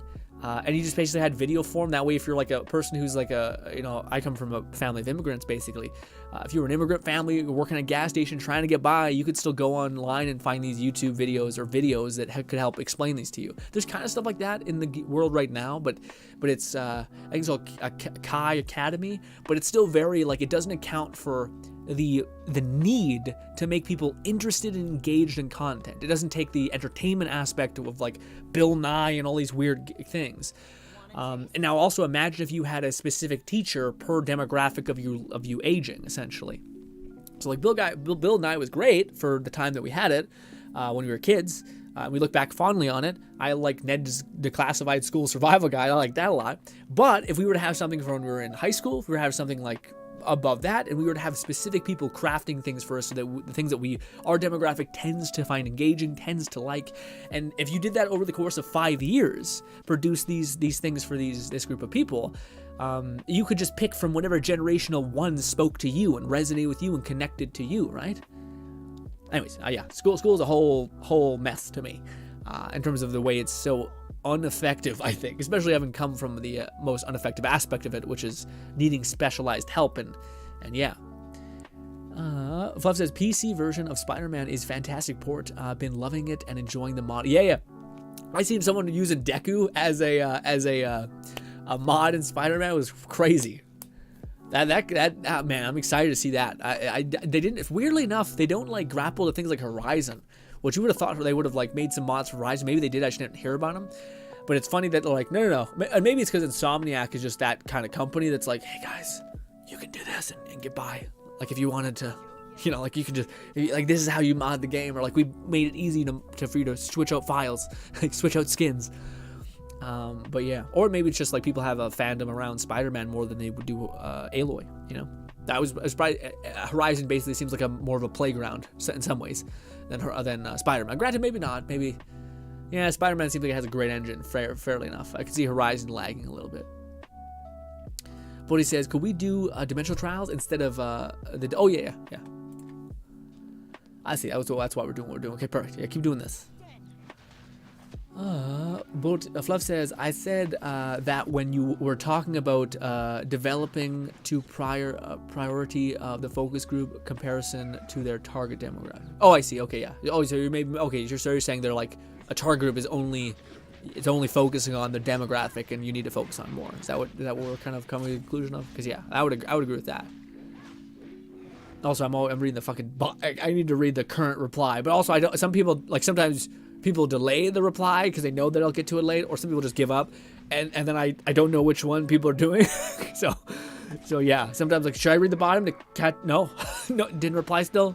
Okay, I shouldn't have been starting to read the bottom, so I go back to the top. Super says, I think that attention span could maybe make a good video. I think that attention span thing could make a good video. Oh, about that? No, I'm sure. Yeah, I think that's interesting. Super is like one of the kind of. I feel like if I ever had a person who was interested in YouTube and they were interested in pursuing it, I would love to kind of seed things I wish I would have known in the moments in which I know they would have been able to truly receive them and actually apply them. Because I do think there's a finagly thing where I could tell you everything and you just be like, it's too much to think about. I'm just gonna focus on one thing at a time, which is good. But one of the things that I think if I did have a person who I was trying to give some sort of structural basis for if they're feeling anxiety induced about what to create next or why things aren't maybe working. One of the things I would love to see a person arrive to, which is a little unfortunate, but it's kind of like the punch in the face in some ways, that you could have a very good video idea. You could have a video idea in your head, the map out, the pacing, the name, the everything, but you couldn't make it. Not because you couldn't make it, but because it would cannibalize and destroy just about everything else you made. Because one of the things we're talking about is creating content for a person who is your specific focus group, the person who you specifically like, or specifically likes your content, creating content for them at the start so that when you do want to reach into a bigger group of people to create more wonderful content to them, then you can do that because you've built up enough goodwill with these people that they trust that you'll create for them and that you'll make content that they like. But if I wanted to make like a psychological video about XYZ, that wouldn't necessarily resonate for them probably at all. Like, yeah, also, what if it did? And that's kind of the big negative, is like, well, what if that video took off and got 1 million views, and now that video's success, and your current audience, and basically the clashing of that data to YouTube, it's like, is your audience like a how-to, nerd writer video, essay type thing, or is it like a gaming video? So you're like, YouTube's like, I'm not sure what this is. So then they start pushing them to both, and then there starts to be a traffic jam essentially, and what's pushing. So it's one of this like kind of the more a little bit depressing realizations is like, and that's why I think it makes the most sense to have a community of content creators, to have like a mastermind group of like 4 or 5 people who have probably similar but mostly different content, so that way you can be like, I had this idea for a video, it wouldn't work for my people, but it might work for you, can you do it in a way that would work for you? And you tell them about it, and they're like, that's fucking perfect, and they go in on it. Also, you can get different insights from like, the gaming community could have start to apply some sort of weird strategy of feeding people into a playlist of like connected content, and then a person who does vlogs can be like, wait, I could do that with my own series, with like us exploring water parks with my family or whatever I do with my vlog, So you could do that. Like the crossover, I think, can connect. But anyways, yeah, appreciate that. That you think that'd make even a slightly good video? Although I'm pretty sure there's some people who have probably made that video in some way.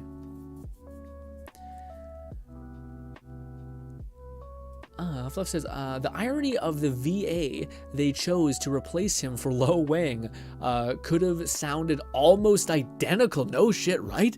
He's done so in the past, while the role where he was Bruce Lee. Yeah, no, I know, man. I agree, Fluff, with the Shadow Warrior thing. He didn't sound like any different, which was the thing that was weird. So it just felt, as like a fan, it felt like something was off, and also like, yeah, but also to me that was just one of the like, I probably could have gotten past the voice actor thing. I would have kind of been like, this is a bad omen for like value and like making content for like, your audience, and even just having loyalty to the person that like grinded out the games that were not so successful.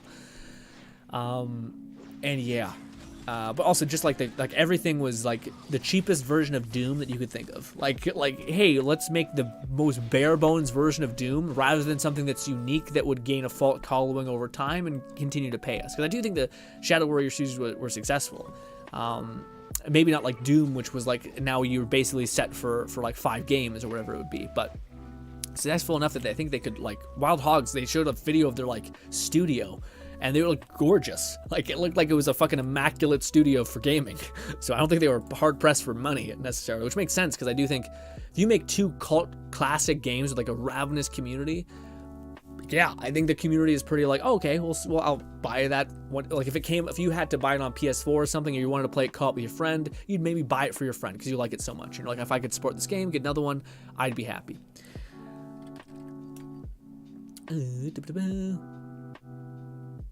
If they botch that, holy shit, Gara's actually returning to Mine Eater.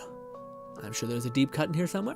I don't know what that is. I don't know why she took a break. I'm sure Fluff will tell us. I'm here by her. Max says, I'm gonna head out for night. I'll try my best to stop and catch next. So thanks for stopping by, Max. Appreciate you just being here. Yeah. Fluff says, there was a mod for Horizon Zero Dawn, but Spider-Man has a ton of cosmetics and such that people are having fun toying around with it. Yeah. Oh, my heart. Whenever I breathe or burp, I feel like a knot in my chest. My replies come shortly after I hear you on stream, and there's a small delay. Yeah, just a little bit. Super says, I never knew how to respond. I just respond when you answer or talk about something, and I'll just wait for it to... Yeah, that's again, I try to do the same thing where I'm like, okay, I think this person's responding to the thing I said a couple minutes ago. I probably should do a better job of explaining that process, because I think okay, like, me and you are connected mentally, like, where I'm like, okay, now we're having the conversation, but as someone listening, I'm sure they're like, How does that connect to what you were just saying? Oh, it was the previous? Okay.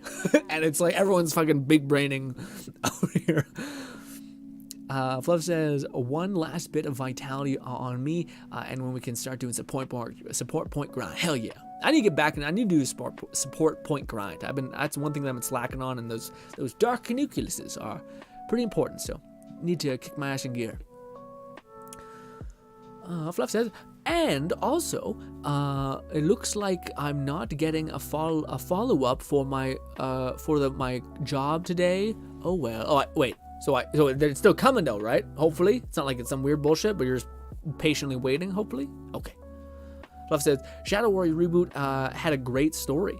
Shadow Warrior 2 was a fantastic co-op RPG experience with an okay follow-up. So yeah, I thought the story was like cute. It was a little bit too much like I liked to me. I just felt like there was such a.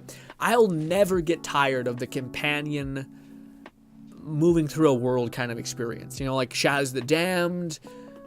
In some ways, Borderlands with Handsome Jack. Like it's kind of like you basically have a perma weapon following you, or like entity or spirit attached to you. You know, bitching at you the whole time. There's like a brother friendship thing going on. Even in the reboot, they fucking brought Boji, or not Boji. They brought I can't remember his name, but they brought the demon, lovable demon guy back, only to then make him like a backstabbing cunt for no reason. For like no reason. Like he literally dies like beautifully in number 1, Shadow Warrior. And then it's just like, yeah, but he came back and we made him a dick. And it's just like, what the Hoji, that's exactly Hoji. I was close. Hoji. Yeah, I didn't beat it. I stopped playing Shadow Warrior 3 because I was just sick, man. I was just like, you fucking rat. I don't know. I don't like to be vengeful or angry because I know maybe it's for somebody, but it was just one of those ones where I was like, this game was incredibly unique and just so fucking awesome. And like every single time we seen trailers for it, it looked like it would be such a fun game. Like such a fun game. But ultimately, yeah, just felt a little hollow, you know. So I as much as I don't mean to be vengeful, I feel a little vengeful when I think about that game. What's the best support? Yeah, Fortress Clash normal mode is the best place to do some good old point grinding, support point grinding. Yeah, then you just put auto, and you just take your hands off the trigger, and you just run it.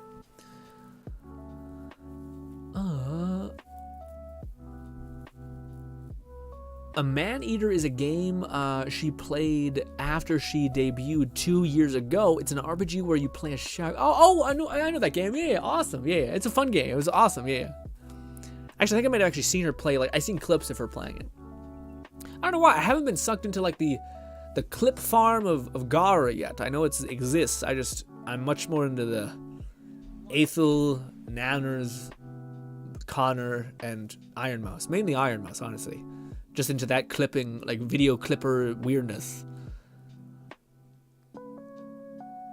What's the best?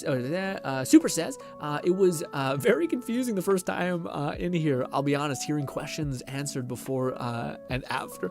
Yeah, sorry, man. It's one of those things where I try, like, to me, when I used to watch streams, one of my things I liked the most was when somebody gave a voice to the entirety of the chat, essentially. Because a lot of times when I was playing games, I was watching content creators that were playing Destiny, essentially.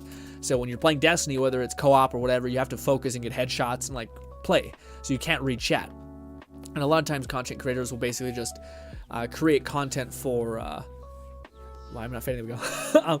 Well, they'll create, they'll like just talk to their people here. And I always appreciated when they, gave me a voice for what was happening in the chat so I could be a part of the entire conversation, I guess. It's a little tricky because I am not gifted in reading at all. So to kind of speak through you, I guess, is interesting because I want to make sure I'm speaking through you. I'm talking in the way that you would talk. I'm communicating in the way that you communicate in the best possible lens I can give you. Because, yeah, I don't think it's good to, perceive hatred within others, I guess.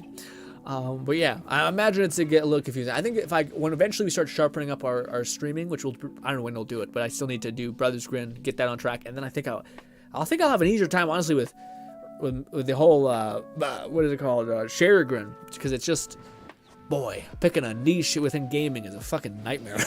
Anyways, whereas picking out like a meme format and just running it seems pretty like doable. Anyways. Not easy, but just doable. Anyways, but eventually we'll get to the streaming one, and I would like to kind of instill practices that I can try, which is like reading the top of the chat, jumping to the top, reading the bottom of the chat, jumping to the top, like kind of keeping like a squishing you guys so that I can eventually catch up by doing that. But yeah, the hiring manager said she'll call me today, but it's past work hours, so figured I'll come late. Yeah, maybe hopefully things just came up. Boldy says, probably a dimensional trial because it's really fast. Really, Boldy? I always thought this was fast for like, it's just the general purpose of everything was quicker. Because dimensional trial, to me, I feel like you gotta click through a lot of menus, and then just running this, you'll get parts and what do you call it? Just everything, it seems like. But yeah, no, I thought Dimensional Trials was good because it was speedy too, but I just feel like I don't know, I find it, the other one, I hate clicking through menus all the time. I don't know, maybe it's just me. Maybe the other one was much faster, but I thought with like it being maybe 10% less faster, but you getting weapon parts, it would be a little bit better, but maybe not. Maybe not. Hoji was set up as a trickster demon, similar to Loki. Yeah, exactly. But he was set up. Hoji was set up to be like a trickster demon that with like to me, it's like if you were to find anybody who would have mended well with Loki, it wouldn't be someone who was like incredibly virtuous, incredibly kind. It would be someone who was self-absorbed, narcissistic, but also had like the desire to do the right thing and also took care of his friends. Like that was Lo Wang, essentially. So to me, it was like the beauty of this first story was the fact that like you took kind of two people that were kind of bad guys, which they both kind of were, kind of. Lo Wang being kind of like a mercenary, and like Boji being kind of like, a trickster demon that was, shit on for his whole life and also did some shitty things. And then you find these two bad people, but together they're actually like a kick-ass group, and they can kind of manage each other, and they can kind of build off of each other, and one needs the other and the other needs the other as well, so it creates a cool dynamic, I thought. To me, I don't know, the story of that game just really nailed it to me.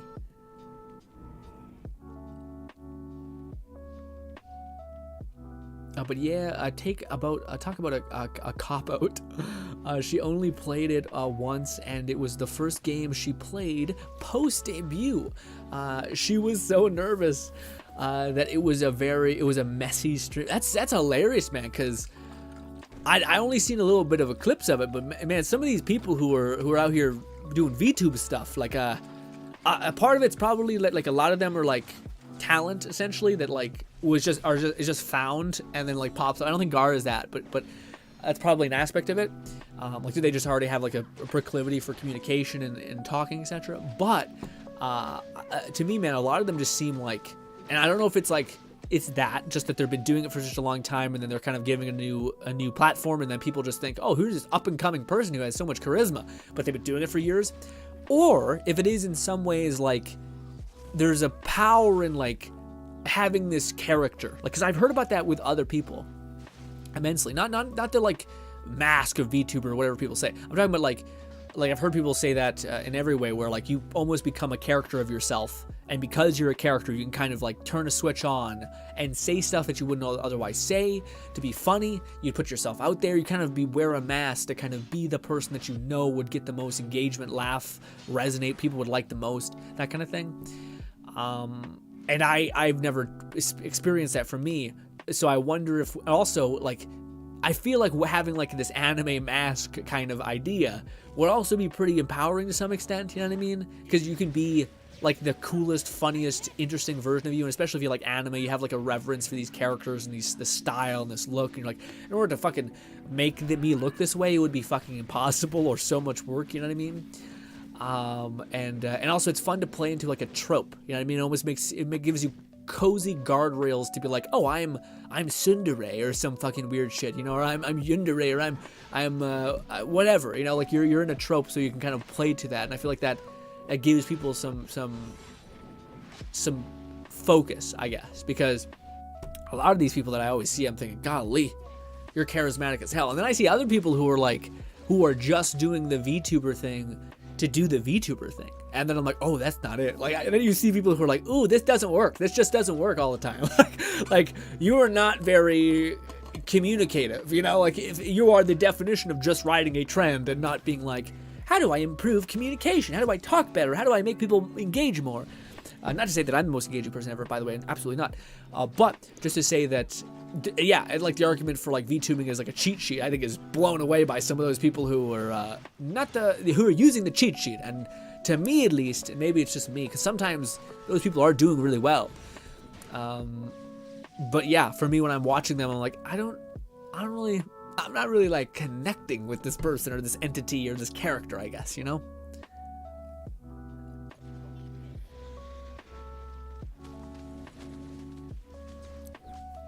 Also, Boti, are you going for Claudia? I think I heard from Lone Syndicate. He was like, I am not going for Claudia. We're saving for Cobalt B. But she looks great. Claudia. Whew.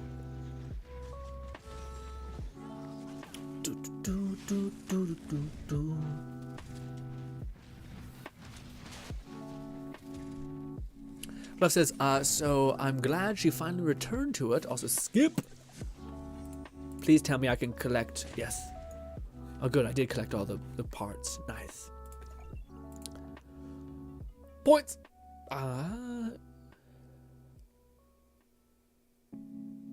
Also, I'm so glad she finally returned to it now that she's well past the debut jitter. Yeah. I mean, yeah. I would. With that being said, though, I do think that's probably terrifying. Like you're kind of being forced into this like public space, you know, and you're like, what if I say something stupid? Like, yeah, you could definitely get in your head about it. Fluff says, Shadow Warrior 3 and Saints Row 5, both unfortunate victims of modern social media influence. Yeah, I guess to me, I don't know if I would go with the social media influence. Or it is probably that, but the way I would aim at it would be that I think they're a symptom of not understanding their audience. I think that'd be the thing that I would point to. Because arguably you could say, well, they're focusing on the social media thing, which is disrupting their focus on their core audience and focus group, etc. Maybe then, yeah. But to me, I would say, because to me, yeah, I think Shadow Warrior, it could have been a great game if you like, I don't know if there's like social justice, because when you say social media stuff, I also think that there's like, sometimes people use the whole, I don't think you're doing this stuff, but I've noticed that within other people, where like they use it as a blanketed statement of like, well, everyone's just so sensitive nowadays, you know what I mean? Or everyone's such a little baby about like jokes. I'm like, I don't know. I think you can say some fucked up things. You can say a lot of fucked up things. I think you just need to say it to the audience in which is willing to hear that, I guess, you know what I mean? I think the problem is that people try to like say that like, this is for everyone should hear my voice, and it's like, well, no one's obligated to hear your voice, but you could definitely make a good argument for why this group of people would like to hear your voice and to hear your thoughts on something, because they're a group of people that are just as worthy to be spoken to, etc., as others, you know. Plus, his HoloLive attitude. Wait, but he says, nah, I would go for Saki Fua if she ever gets released, or some other Ice character, but I'm also fine with my current setup to be. Oh, wow! You settling in. Interesting. So you're gonna be Ice, I'm gonna be Fire. It's gonna be beautiful. Actually, not really, because no. It's gonna be rough. Yeah, I do think, what's her name? Frigg, her Ice thing would resonate with my Ice. And when you're on cooldown, I could pop my Frigg Ice. You and Lone Syndicate, popping off. Just resonating beautifully. HoloLive holds auditions, and generally people with experience in content creation, art, singing, streaming have a higher likelihood, but they haven't been very much VTubers before. Yeah. So everything's a little dicey at the start. That makes sense. In the case of Gara, she had a big following on YouTube, dabbling in VTubing, and blew up as the fastest growing rate of Yeah, that's what I thought. I thought that was what would happen. I was about to say, I thought Gara popped off just because she was like, I'm gonna have fun and try this, and then she just fucking crushed. And then the companies were like, fuck, fine, get over here. Which I always wish a part of her would just be like, no, I'm just gonna stay over here on my king shit and just coast. Because that's my understanding of Gara. Maybe Fluff will hit us with, no, she was always hired by a company to do that. But it seemed like she had a pretty chill avatar of VTubing, etc., and just fucking crushed. I also think she was one of the first people that like that had been happening on Twitch for a good bit, but I don't know many times that's been happening on what do you call it? yeah, I just don't know how much that was happening on YouTube. I think one of her strengths was that she was like, oh, if I could do this on YouTube, and nobody was doing it. Like, nobody.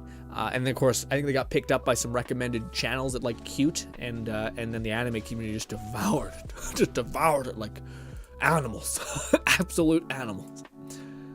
Also, they really need to set this up so that it just keeps doing it. Because, like, they know that we're using it for this. Just, like, run it back, please. Do a playlist and just, like, bang out these all. VTubing is layered on top of other forms of content creation, and it works for those that try it, or rather, it takes time for them to find their comfort zone and niche.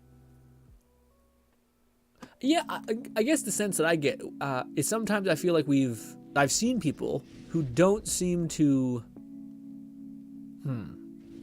they seem like they're doing it as like a fun aside and not genuinely trying to like create a community or content, you know? Like I can see, like when I look at Gar's thing, it seems like she's genuinely really, maybe that's the difference between like a talent agency being like, no, we wanted someone who can like genuinely foster a community, genuinely capture interest, those kinds of things.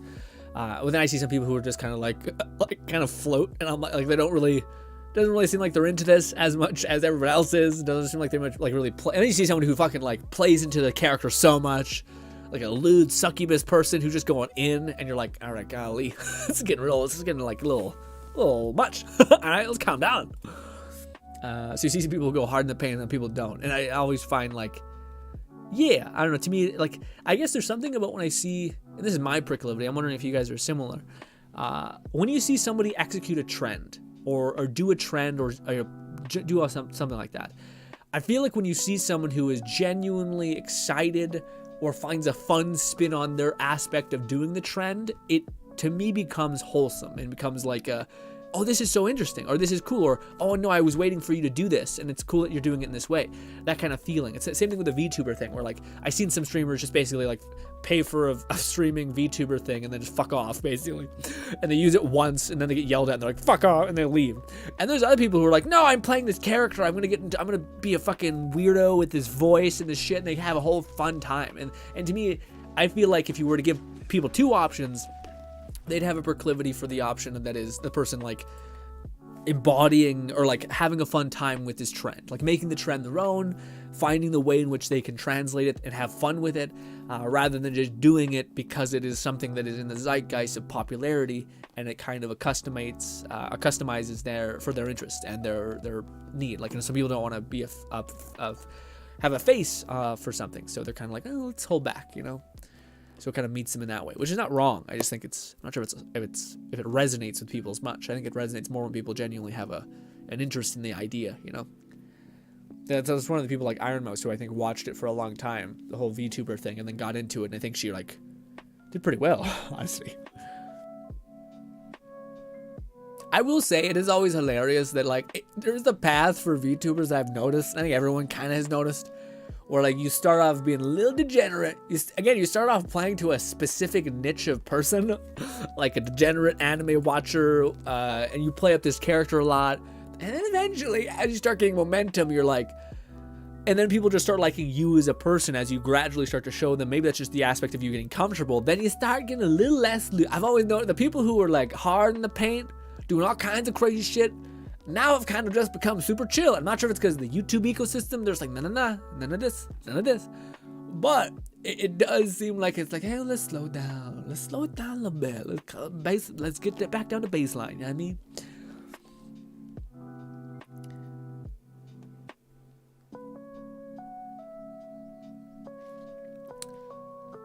Kobo P and Merrick are priorities out of any soon SSR characters. Tang Ling and Lyra are also appealing. Yeah, everyone's been saying a lot about Tang Ling, or whatever her name is. Is she the fan person, or is she? I know she's like the schoolgirl person, I thought. But she has fans. Is that what I keep seeing? Because I see people do. I know she has a huge AOE, and it looks like she's like summoning a demon Oni and whatnot. So I thought that might be if that's the character. But I didn't expect her to have fans. I thought she had a spear. Fluff says, that's mostly my point. They cast too wide of a net rather than focus on their target. Yeah, target audience. Yeah, that makes sense. Oh, for the whole Twitter thing in terms of Shadow Warrior and Saints Row, yeah. Well, the interesting thing about Saints Row is that one's a little more specific, because I don't know. I feel like the cause for failure is a little more specific. Because I do think they focus on an aspect of their, like, certain aspects of the game was catered to certain aspects of their community, I think. You know, like, I think the gameplay is very much more akin to their people who liked Saints Row 2. But then the story is very akin to the story of Saints Row 3 and 4. And it's funny because I think that's the wrong assessment. I think people liked the story of Saints Row 2 and would have preferred the story of more of a grounded, grittier Saints take for Saints Row 2, and the combat variability of Saints Row 3. Granted, you couldn't get too crazy with it, but you could still have fun with it, like, you know, calling for reinforcements, getting a brute to tackle somebody, something like that, you know?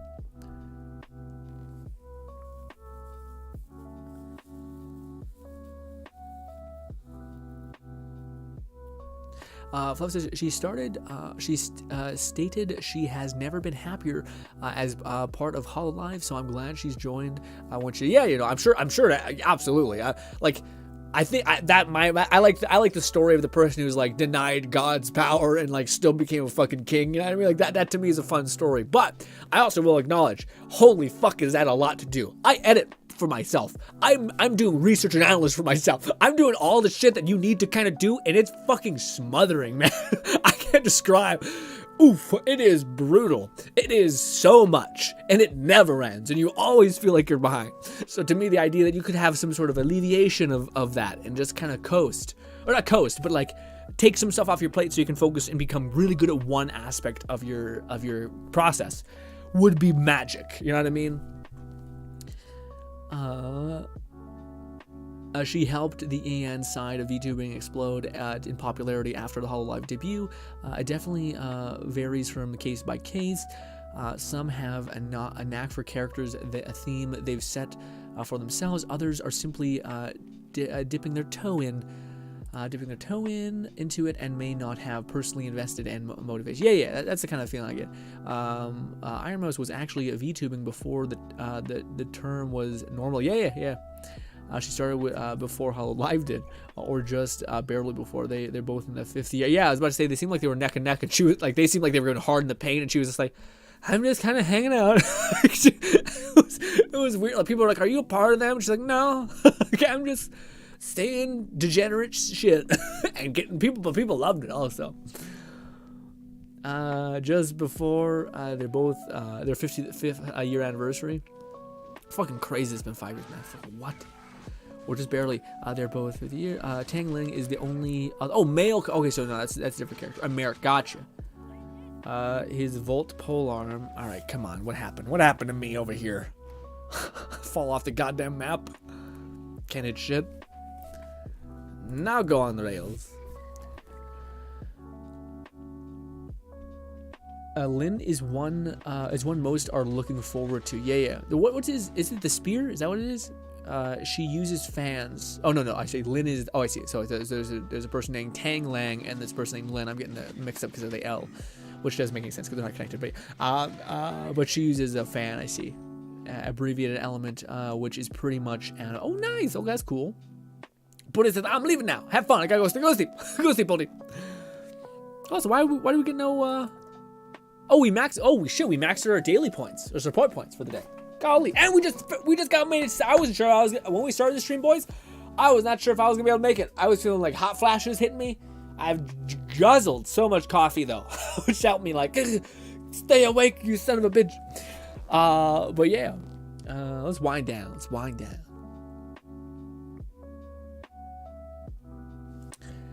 She used a fan and an abbreviated elements of that. Lin's a DPS that adapts to whatever pair of elements you have. So her skill will either do physical, fire, volt, or ice. Oh, golly. Okay, so very much like Animal. Interesting. Is there gonna be like a lot of characters like that? So she's kind of just everything. Seems crazy. Super says, "Hey. My first stream that I've fully made it through." Oh, really? I appreciate that, Opie. We appreciate you. You're always a lovely person to talk to, frankly. I wish I could talk to you more, frankly. Every time you've communicated, it's again, there's oftentimes, how do I put it? There's people who I always have a love and reverence for people who are consistently lurkers in the background. But one of the things that I get a lot out of is genuinely communicating with you guys and understanding who you are. And because not only for just the fact that I like to do that, I like human beings a lot, and people and their intricacies and their likes and dislikes and their bad takes and their good takes and the recovery and everything. The one thing I fear for most people who come into the chat is they don't feel comfortable to mess up, essentially, or say something by mistake or whatever it could be. Because I'll definitely say that, and I'm definitely gonna need some grace when that happens too. So long story short, I just appreciate people who tend to put their 2 cents in there. Although I also appreciate people who just are here hanging out, enjoying the conversation, that kind of thing. But yeah.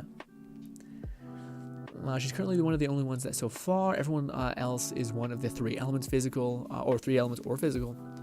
I believe the character after Annabelle, Fire Sniper Maid, will be an ice character. Yeah, I was wondering, Fluff, are they going to slow down the rollout of these characters? Because I heard people saying that they're trying to catch up with global.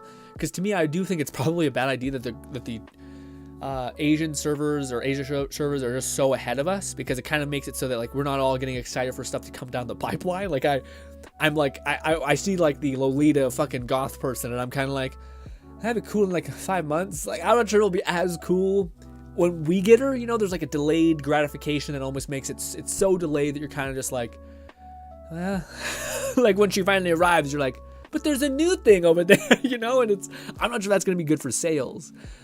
But maybe we'll see. Super says, yeah, I'll bring up the attention span thing. That was a fun. Yeah. Again, that's the thing that I also love, because a part of my whole thing is that I have to. It sucks when you're sick and you're offbeat quite a bit, but like to try to communicate in such a way that makes people feel like they're a part of the conversation, but also it's a conversation that's worth having. And largely, I can't. I just fucking talk. I just talk and I hope for the best. Because it's way too much to manage when you're live. But for people who are genuinely curious people, I think those are like the most valuable people. You know, Fluff, Lone Syndicate, Bolty, everyone else in between. Beastie pops in a fair occasion. Stitch pops in a fair occasion. And everyone always...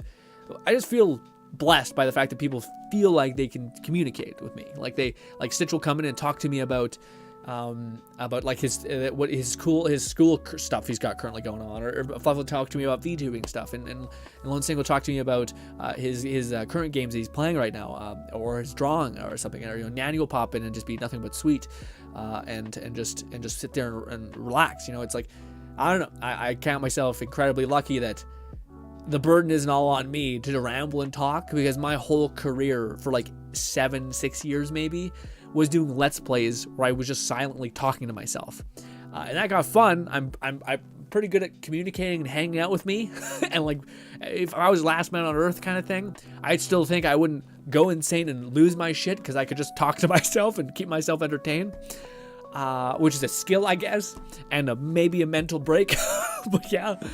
But the fact that I never could do that, or I could do that in videos, but streaming gave me the ability to actually hear from you guys, and I'm much more of a person who enjoys listening than speaking. But because of the proclivity that we've kind of built, it's there's a lot of moments where I'm forced to speak, and I'm like, I don't know what to say. I'm not sure if I'm even correct in 90% of the things I'm communicating. But I appreciate you guys even giving me the grace to do that. But anyways, let's round it up. Let's see what's got going on. Fluff says, also, my next stream will be, also by next stream we'll be experiencing 1.5. Yeah, 1.5. Oh yes, that's a good point to mention. 1.5 probably gonna come out. We're gonna be going hard in the paint.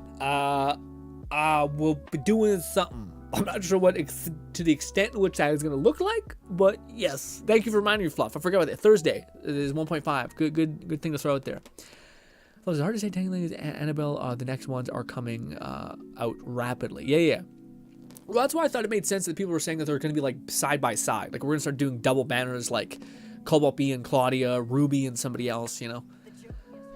They did final return of Nemesis and Cien to celebrate the global launch. The Tine Lang and 18 Day for Tangling for 18 days and 19 for Ruby, and the debut of Annabelle for 19. So they're bringing out characters in less than 1 month each. Once we come up to 2.2, Cien is about to be in 2.2, I think, and then they'll be right behind them. I was gotcha. Super says, yeah, I think Fluff's got your back. While talking and helping with coverage. Yeah, I also feel bad a little bit for Fluff because Fluff is incredibly it's kind in that way, and it's to me, I always feel like some way, I'm like, there's some days when Fluff oversleeps and we miss him a lot, but at the same time, in my back of my head, I'm like, this is the time to prove that you haven't gotten rusty, old man. you have to talk your ass off. You have to communicate. But yeah, no. Again, I cherish people who want to throw in and talk. Fluff says we may need a power through the story in case the artificial island is taking place. Oh, that's a good thought, Fluff. I'll try to do that tomorrow, I guess. Yeah. Also, ladies and gentlemen, I thought I'd point this out. Probably gonna be no. Well, I don't know. I'll try to make some videos, but I'm kind of like yesterday. I wanted to do a lot, and I had cramps in my stomach the whole day, and then today I just feel weak and I can't breathe. I'm not working out, so I might be able to plan videos, but I'm not going to be able to execute them, I don't think, really well. Not to the extent which I'm trying to format my brain to make it so that I do the right thing when I do them. So we'll see what video comes out. Thursday, I'll even just a one-off video of how to make artificial island or something like that would be fun. So I'm sorry, there's probably weird videos today, weird things. We may need to pass through the story. Yeah, Claudia is going to have a small overlap with Frigg. Frigg ends on the 20th. I think Claudia starts on the 15th. Super says, in the nicest way, Fluff is the coolest chatter. But no, again, streams are built on people being eager to communicate and talk. And again, I think when a person feels like they have, they can communicate, to me is one of the most wonderful things ever. Like, again, I remember when, when you can find a person, like one of the things that made me so happy always is like when I see a Lone Syndicate talk to me about his Surinakage games or something like that, because I think that probably there's a good bit of people who just tune that out, and I don't think that's fair, especially when, it's like you should be able to talk to people about stuff. I appreciate that. I don't think Fluff talks an overabundance. I don't think that's true at all, but yeah.